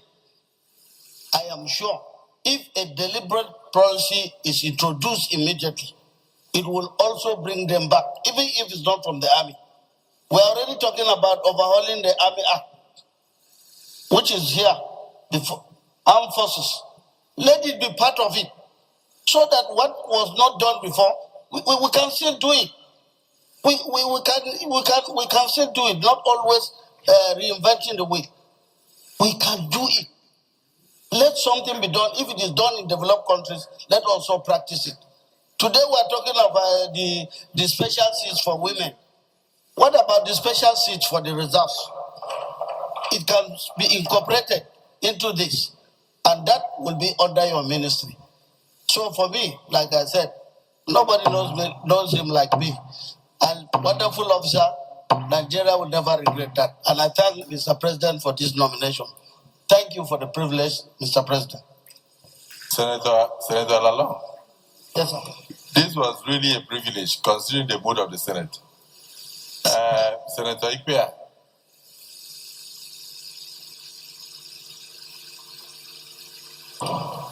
Mr. President, distinguished colleagues, my name is Senator Ikpea, representing the good people of Edo Central Senatorial District. At this junction, I want to join my colleagues to thank Mr. President for this noble cause, because we all know what we are going through. It's not happening only in the north. In my place, in Ewato, Obiaja, Ewuhimi, and the rest, we no longer go to farms because of this banditry and kidnapping. I want to thank General Musa, retired. I know, we all know your strength. We all know who you are. We believe in you and we trust you. And you know you will not fail us. Most of you are able to thank Mr. President, because the Renewed Hope agenda of Nigeria is what we have to keep us going. Mr. President, I kick off the Renewed Hope agenda of Nigeria. And to sustain that renewed hope is to ensure that we deal with the real issues that concern Nigerians. We know, all of us know what it was before, and we know where we are today with the new agenda. Have lift Nigeria up. We know what we have. We know the cost of things before. And the only way we can sustain this is when we have security. Then secondly, I want to beg that you also look at the disciplines in the military. Because we pass through the road every day. We know what happens along the road every day. When there's no discipline in the society, and mostly the army, which we believe that the strength of Nigerians, which believe that the hope of Nigerians, you can see that if you go around, if possible, set up your task force, and check the military checkpoints, you will discover that every point they go, the tanker driver pass, they collect a diesel from them. Not only them, including other military, other paramilitary, they collect diesel from them. It's an insult to our nation. It's an insult to our name. It's an insult to Nigerians. They do these things, and so I want you to also look at the indiscipline. If discipline is not looked at, it also affects Nigerians. These are my 2 points. I want to thank you for this opportunity. God bless you.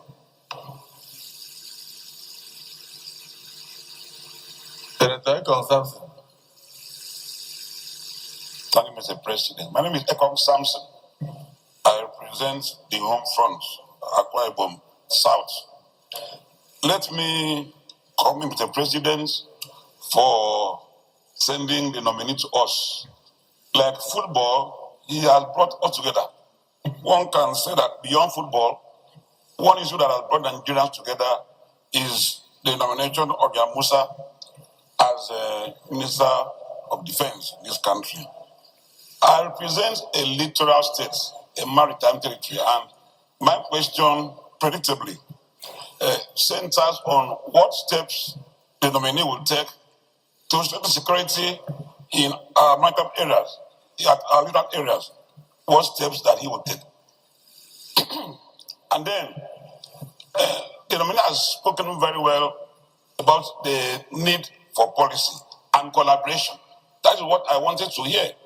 Because without our addressing the issue of collaboration, then we will remain in the woods. So I thank him for touching the very key nerve of the appointment, which is the need for collaboration.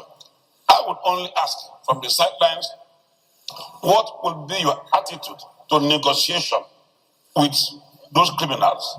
Your attitude to payments of ransom? And principally, what steps can we take to make the armed forces more attractive? Thank you.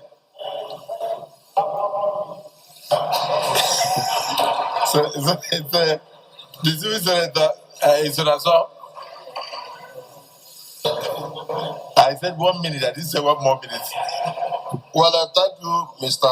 President, my distinguished colleagues. My name is Osita Izunaso. I represent Imo West. Mr. Nominee, I'm going to be very brief. When you came here 2 years ago, you gave us proper lecture, if I may say, on kinetic and non-kinetic approach of solving this problem. Now that you have been, if confirmed, you'll be saddled with the responsibility of manning the defense ministry as a minister.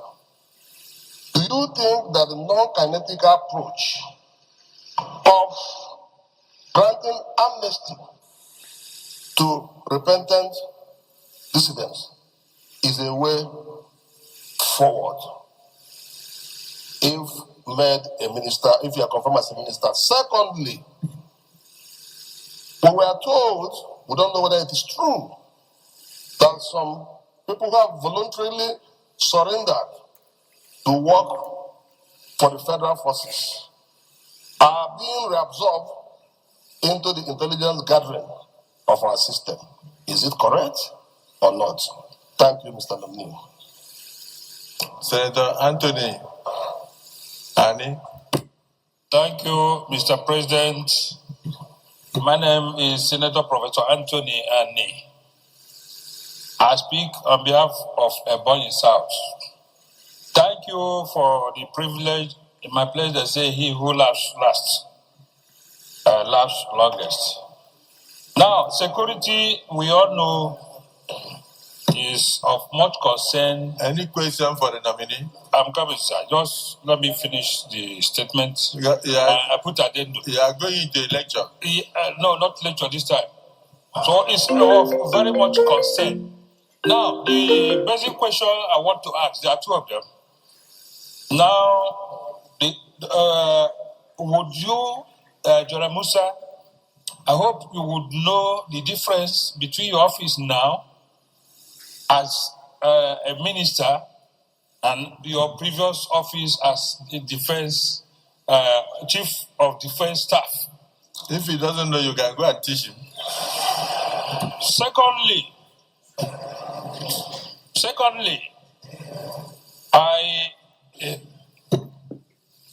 I want to advise that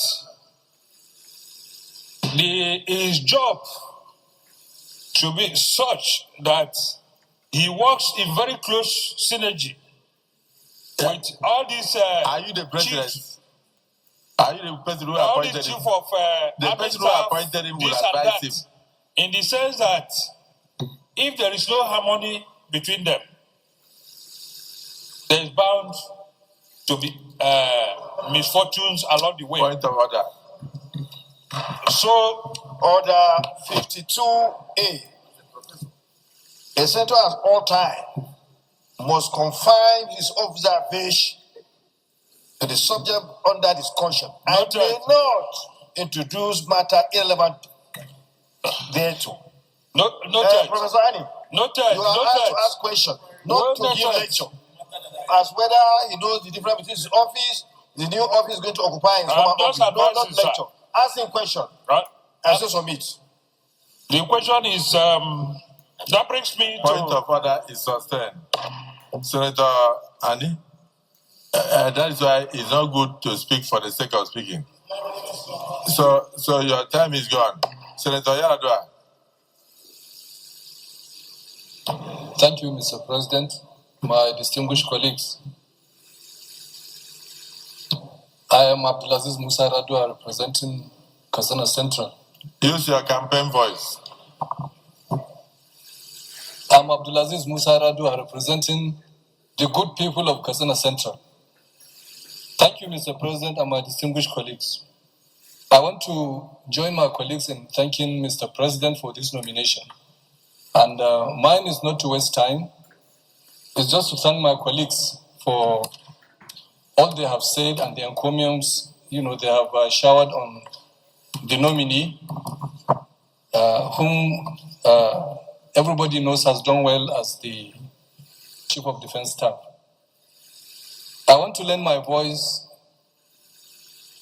to call still on the need to empower the armed forces, especially now that we have this insecurity that has escalated in the nation. You have come just at the right time, and I believe by the grace of God, you will do very well based on your past performances.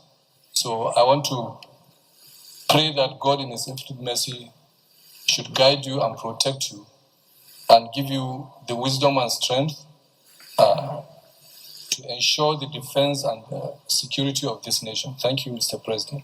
Thank you. I was looking at the chief whip to know whether he has 1 more minute. Okay, so I want to thank all my colleagues because I think we've been very fair.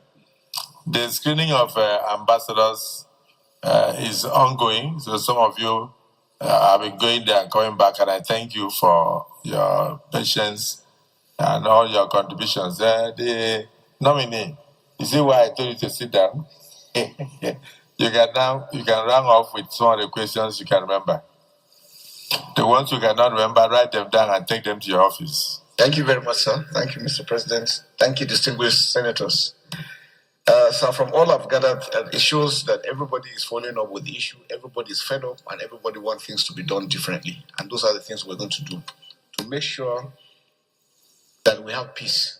Like Senator Shomole mentioned, we will win, working together as a team.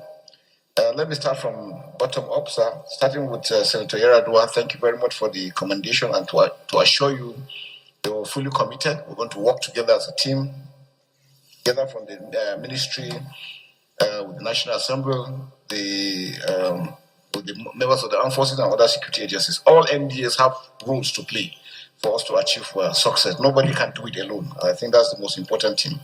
The difference between the CDS office and the minister's office interlinked, supporting each other, giving them all the necessary support for them to be able to carry out their task.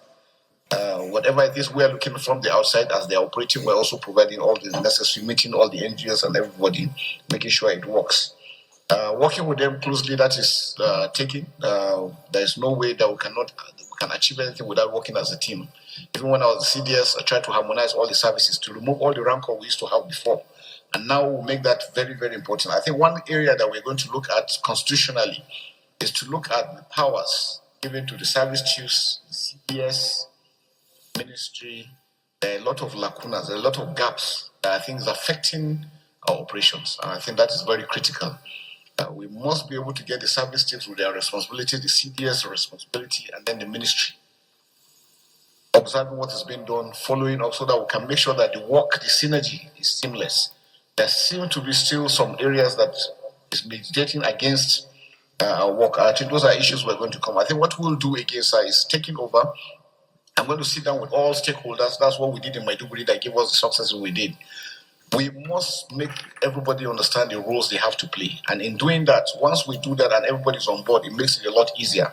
So to say in Maiduguri, we had meetings with motor park, markets, commercial drivers, everybody. And when they came on board, that's when we had success. And that's why we need to really replicate, going down to make sure that everybody has a responsibility. It is not when you see something, you keep quiet saying it is not your responsibility. No. The armed forces, security forces are not going to be everywhere. So it's important that we also work together. So Senator Anya will assure you that we're going to work closely with the service chiefs. There won't be any issues together, and including other security agencies. On the issue of the reabsorbment of the surrendees, that is not happening. We have a system that we monitor who and who we're recruiting into service. We work together with the intelligence system, the military intelligence, the DSS and all. They still go back to check all those ones we're recruiting based on the data they're bringing. But sir, I think I must mention this, which I've done severally. There are countries, if we look at first world countries, why are they succeeding? They've been able to put some basic things in place. Something as simple as a database for all citizens. So I think that's one area that we need to be, so that we can also assist the security forces, and even developmentally, we need to know the number of people in particular areas so that we can know whether we have markets or schools or hospitals in those areas. I think it's important that we must have a comprehensive database, and not the database that immigration will be having, quarantine will be having, police is having something. No, we need a unified one so that will be able to carry, so that when you commit a crime, it's easier to track you, it's easier to trace. That aspect that people can easily commit one crime in Sokoto and run to Maiduguri and go and steal, or run to Kano or somewhere and nobody knows them, makes it a lot easier for them. There are countries where you commit one offense, even your bank account is closed. Your ATM cannot work. Now with ICT, we can do a lot. So I think it's important at this stage for us to start looking at how we can link up all those data together to have a unified one that will assist us in doing this. The kinetic and non-kinetic, like is mentioned rightly, sir, the kinetic effort is about 25-30%. It cannot win totally. It will give you the leverage. But sir, are we addressing those aspects that got us to where we are? Issues of good governance, poverty, illiteracy, all these aspects contribute to it. And that's why we said that the states need to do a lot. Local governments need to work. Sir, if our local governments are up and doing, the local government chairman will be dealing with the crime within their localities. And it will ease up these aspects. We need to have the police. We need to have the correctional system, and especially our legal system. So if the legal system is not proactive, and most of these crimes, especially terrorism, so in Saudi Arabia and Middle East countries, anything on terrorism, nobody jokes with it. Even your family members will disown you. Because they've made it in such a way that nobody is set free once you are charged on aspects of terrorism. So I think we need to also make it very, very punitive. The kidnapping issues, the way it's been treated in courts, you get somebody and cases are prolonged, doesn't make it well. So even the security forces, when you travel and you do all the efforts in making arrests, and nothing comes out of it. So those are the aspects I think that we need to do. The non-kinetic is very important, sir, because if we're able to understand that when there's justice, fairness, and equity within the people, and they have a sense of belonging, you will see crime and criminality will go down. Why are we having the resurgence of criminality? We know towards the end of every year, there's always this upsurge. People want to make extra money in whatever it is they're doing. The Sahel is there. The world terrorism agent is increasing in its attacks all over the world. So it's not only Nigeria, because we're not isolated. And that's why we're having this pressure. What we need to do, sir, is working together as a team in addressing, making sure that we address them within Nigeria and do not give them any freeway, any aspects that they need to do. We must stop ransom payments. And in doing that, sir, even when ransoms are being paid, because people want to do that, we can track the money is being paid and where does the money come from. There is a lot you can do using the banking system that we can do these things and track those things backwards. The use of technology is very important. And like I said, sir, if we're able to have a database and every Nigerian has a number linked to everything you have electronic, we can monitor anything. I think that's areas that we need to look at and be able to address. Again, the issue of the maritime environment, very, very challenging environment that is there, again, linking with the border, especially Akwa Ibom to Cameroon and those other areas. We know there's a lot increase. Normally, when the pressure is on in the south, they go back into issues of sea robbery and piracy and these issues on ground. Again, issues of cultism and all these things. Now, we make sure that our operations within those areas are enhanced using the Operation Delta Safe, expanding their reach. Initially, because those areas were a bit quiet, they didn't extend them. But now what we have done even before I left is was extended operations within those areas to be able to address those maritime environments, to make sure that we stop these acts. Because there's issues of kidnapping coming from those areas. Collaboration side is critical. No one individual can do this together. We must work. So it's a no to negotiation. There is no negotiation with any criminal. And I think that should be made very, very clear. We are working together. We're going to work together with the NSS office to ensure that states don't adopt such things, because those things compromise security. And to tell those that nobody, if you negotiate with them, they will never abide by it. It's just a moment. When they do that, they want to buy time to buy more arms, and then they were going to come. And we have seen it repeatedly. There are even localities that have done that. They still come after them.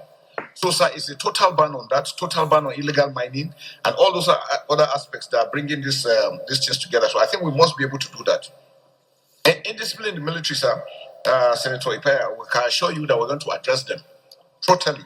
We're going to have independent patrol teams that will go and make sure that we do. And what we want to do again is to withdraw possibly all military men out of checkpoints and let the police and civil defense handle those aspects so that we can go into the bushes and take out these criminals wherever it is they are. It's important. Farming, for us, as yardstick for us to see is farmers must be able to go back to their farms. That is to show that we're achieving success. Because as little as that is very important, because food security is big. If there is hunger, a hungry man is an angry man. And so if people can't eat, you can imagine what will happen. So for us, I think protecting the farm, working with the civil defense that have the agro farmers, agro rangers is very important for us to continue to work together. For Senator Lalong, thank you very much, sir. We really appreciate you for the commendation, and we assure you that we're going to be very firm in all we are doing. Everywhere we make sure that recruitments are going to be thorough. And again, it brings me back to a database. But it makes it easier. If somebody comes for recruitment and has a number that you can check and see everything it's telling you, it makes it a lot easier. We've seen countries having this for years, so I think it's high time we're able to do that. A lot of people now, because there is war, even the military, you find some people don't want to go to where there's conflict. They want to go to soft areas. It's normal for humans. But we always want to tell that anybody being recruited should know that you are joining the armed forces because you are going to fight. There's war going on and you will go and fight. So going in to say that you want to avoid that, that's why some people don't want to come in. Because they feel if they come in, they say they will take them to Maiduguri and all this. Basically, that is what you are meant to do.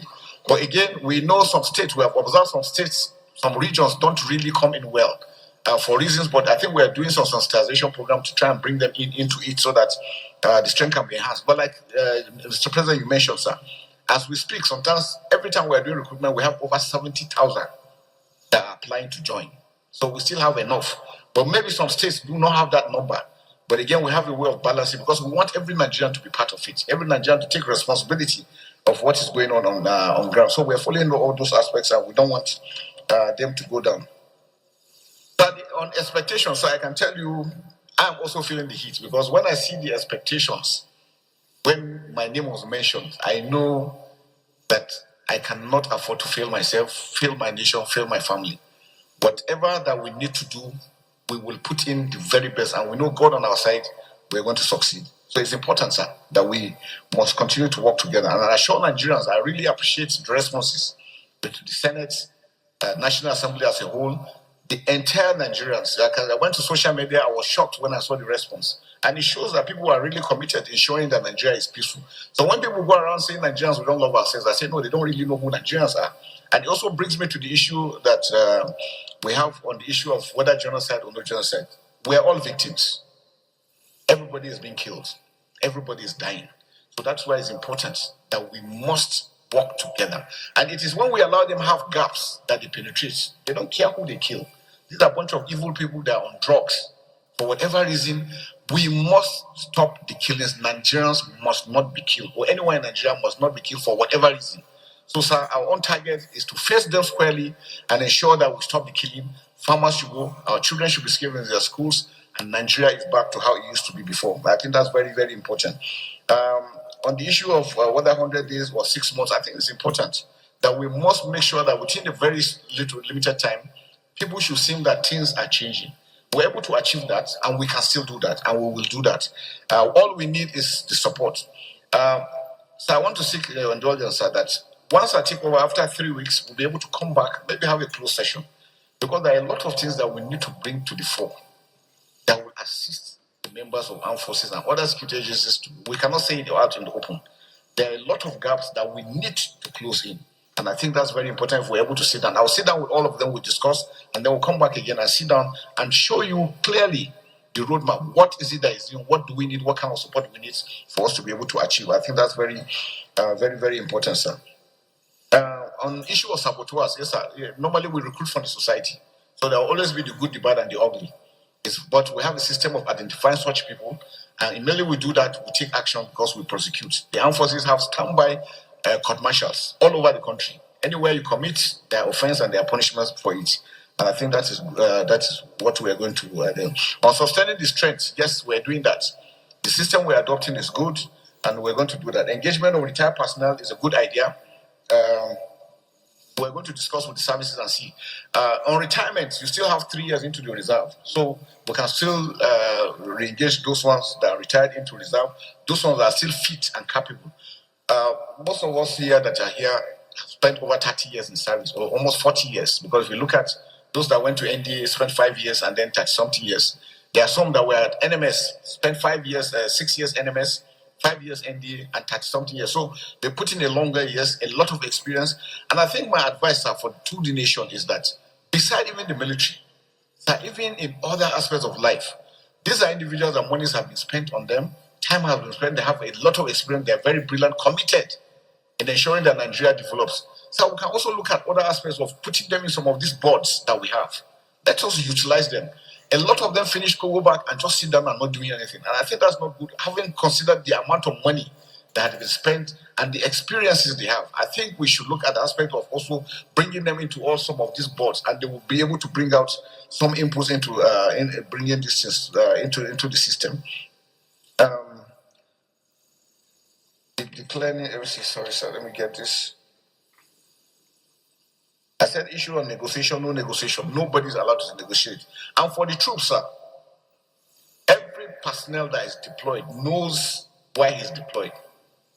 And the 3 things where he's told is this: you are to engage any criminal or any bandit that is armed and is about to kill you. You don't have to wait. Somebody is aiming to shoot at you and you are waiting for order from who?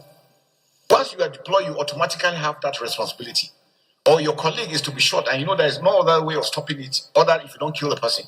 Or the community or property you are protecting. These are statutory and they all know it. So if any member of the armed forces is deployed anywhere and tells you that he's waiting for order, he's lying. He's only a coward.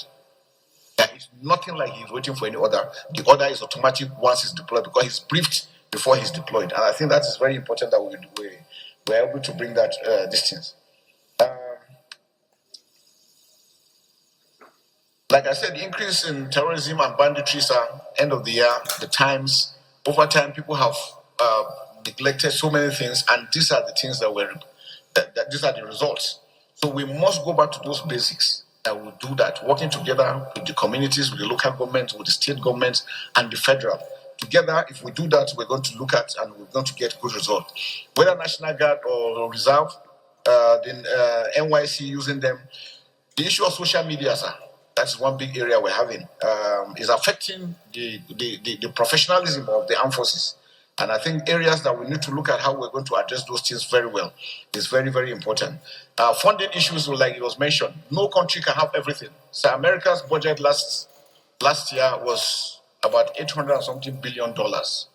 And they produce equipment. We don't produce this equipment. For everything we are buying, we buy using hard currency. A medium-range precision missile for a drone, sir, is $100,000. That is about 150 million naira. But once you fire one, the 150 million has gone. Whether you hit target or don't hit target.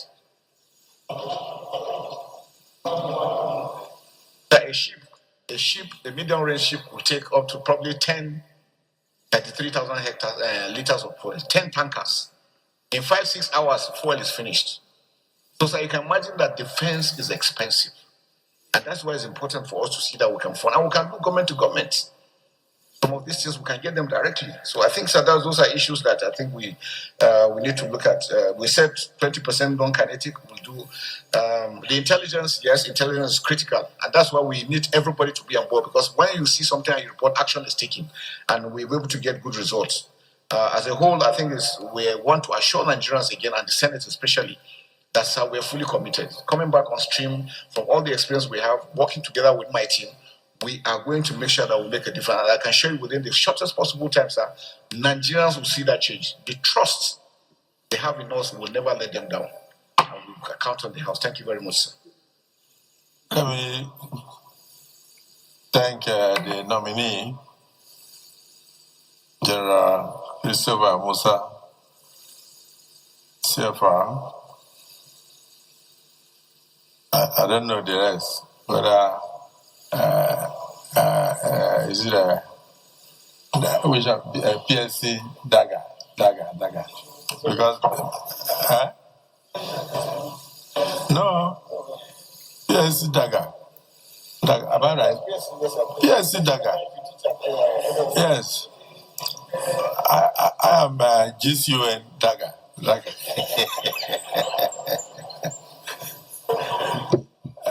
Let me say that today's exercise has been a very serious one. And I want to thank the distinguished senators. There is a meeting of North Central going on. There's also a meeting of Northeast going on. There's also a meeting of Southwest going on. There's also a meeting of the committee headed by Senator Bello on Foreign Affairs screening the presidential nominees for ambassadorial appointments. These were things that were prefixed, General, before you came. But in spite of how crowded today was, we felt there was need to take you so you can go and join your colleagues to begin to map out the right policies to keep Nigeria safer. And you have observed that there is a lot of expectation of all Nigerians across board, including Mr. President, who nominated you, because of your personnel and your track record. And I've not seen any nominee in the Nigerian Senate spend so many hours answering questions from senators since 1999. I think you are the first. So you have set the record. I have some senators here who insist that when they take the floor to speak, I should not stop them. That after all, in the United States, some senators speak for 24 hours.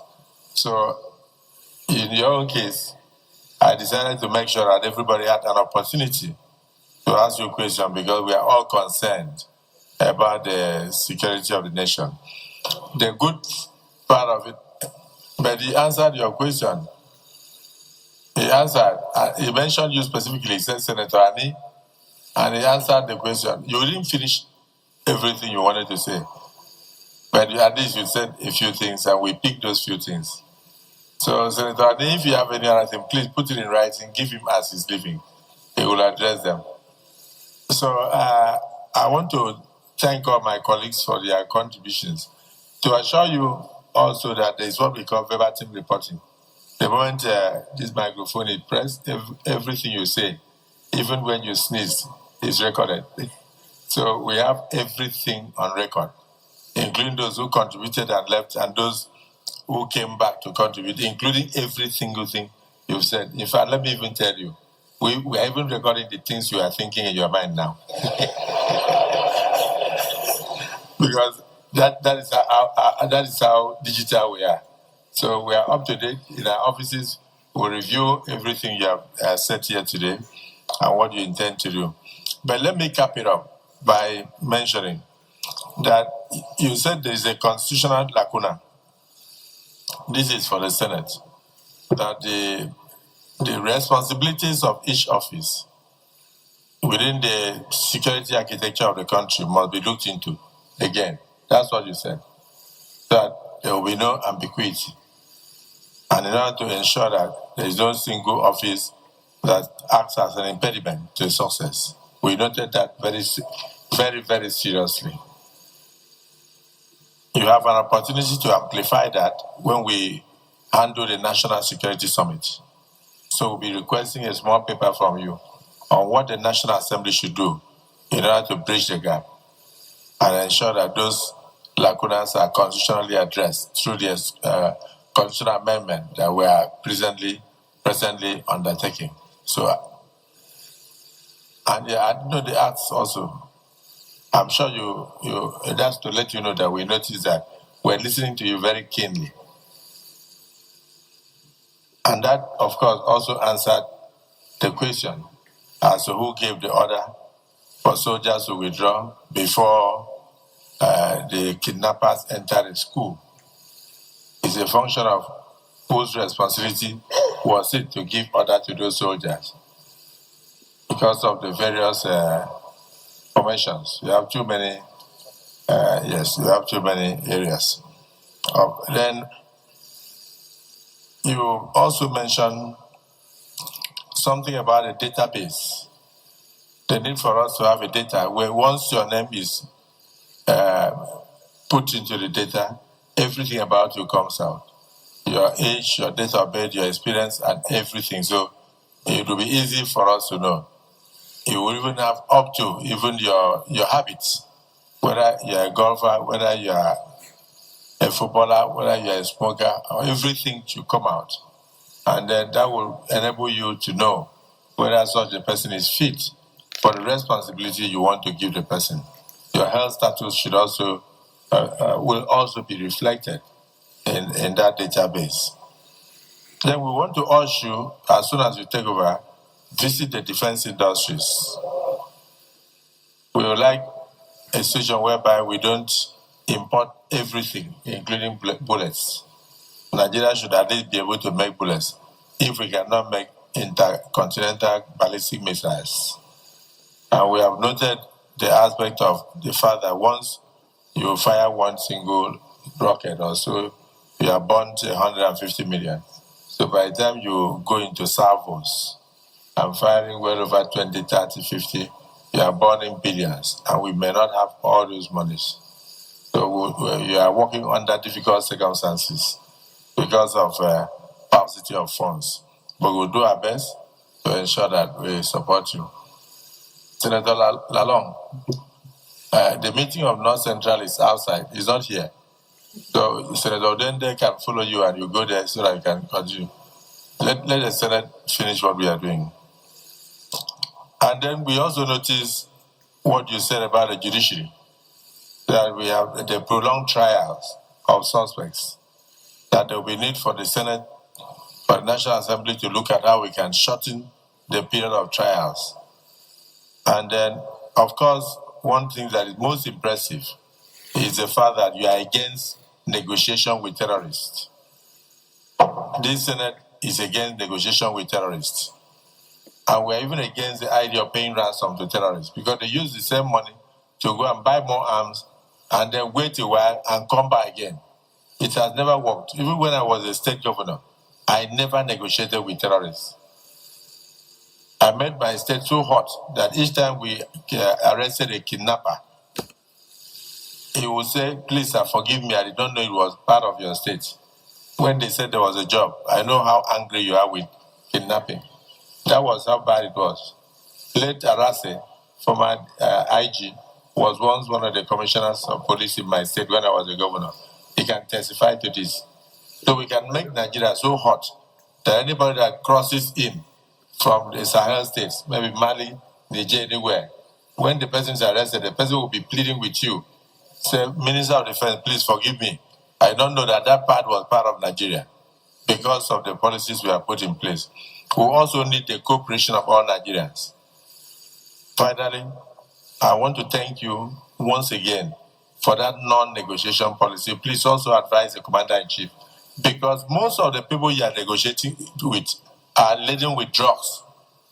They are soaked with drugs. They don't go for operation with their normal eyes.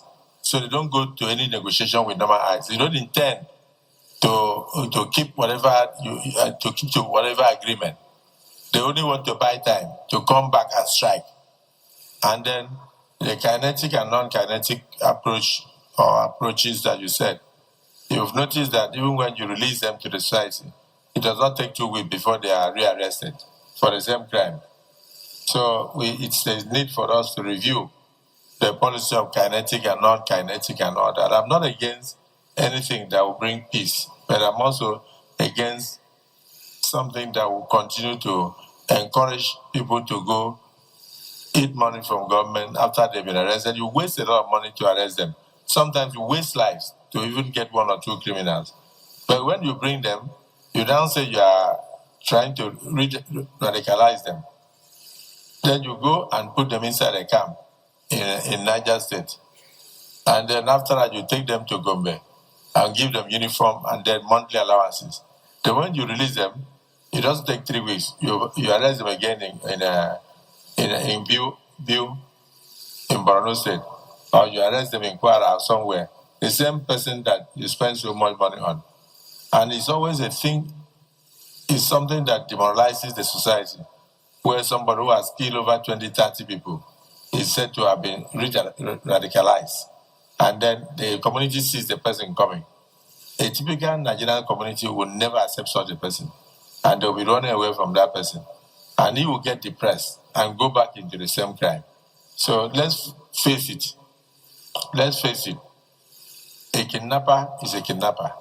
Once we are arrested, this Senate is of the opinion that you should face the capital punishment so that the society can be kept safe. Many countries have done that. In Nigeria, it's a sign of weakness for us to arrest kidnappers and then keep them and feed them at government expense and release them and give them uniform and give them allowances and say that we have changed them. So as a Minister of Defense, please advise the Commander-in-Chief and make sure you are not afraid to advise. They said the soldiers don't talk. You are no longer in uniform. You are now part of us. You'll be wearing agbada. So advise the Commander-in-Chief, and then he's a man who has said that he doesn't mind if he makes mistake and you point it out, he will correct himself because he's not an angel, he's not God. So some people are a bit on the psychophantic side. So long as we continue to play politics with security, we'll continue to get the result we are getting. So bringing you in is that you have to be firm, you have to be resolute, and you have to remain committed as ever. And you've always been very patriotic. Please put the interests of the Nigerian citizens uppermost in your mind. And the rest will be added onto you. We will pray for you. We wish you well. Is it the view of the Senate that this nominee be allowed to take a bow and leave? Those in support say aye. Aye. Those against say nay. The ayes have it. May I take a bow?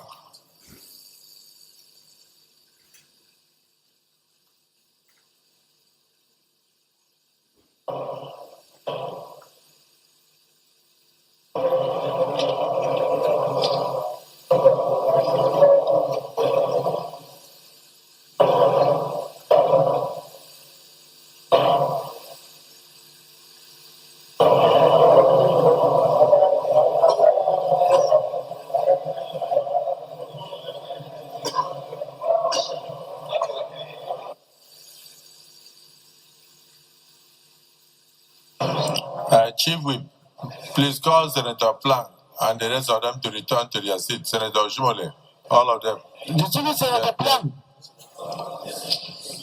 Return to your seats. Huh? Just...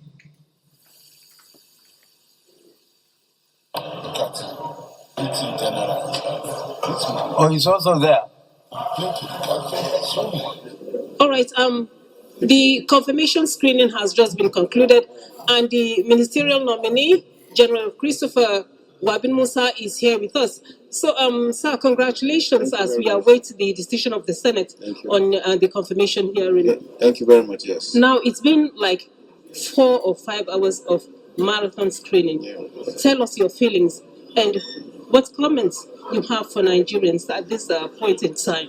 Firstly, let me just thank Mr. President for this opportunity for me to be presented today. Also appreciate the National Assembly for the good job they are doing, members of the armed forces, but most especially Nigerians. Nigerians have shown faith in our capacity to achieve success. I want to assure them that whatever it takes for us to do that, we are going to work round the clock to ensure Nigeria is safe and secure. We need them to also support the security forces because nobody can do it alone. Every Nigerian should take this as a responsibility towards him that it is his own task to, whatever support he can give to the armed forces and security forces, he should not hesitate. You see something wrong, report, action will be taken. I'm very glad this went through, and it shows you all this time that everybody is committed, everybody wants peace in Nigeria, and that's what the senators have shown, and all the questions they've asked were on point, and we reassured them that we're going to work and ensure Nigeria is safe and secure. Thank you. Thank you so much, sir, and congratulations. Thank you very much.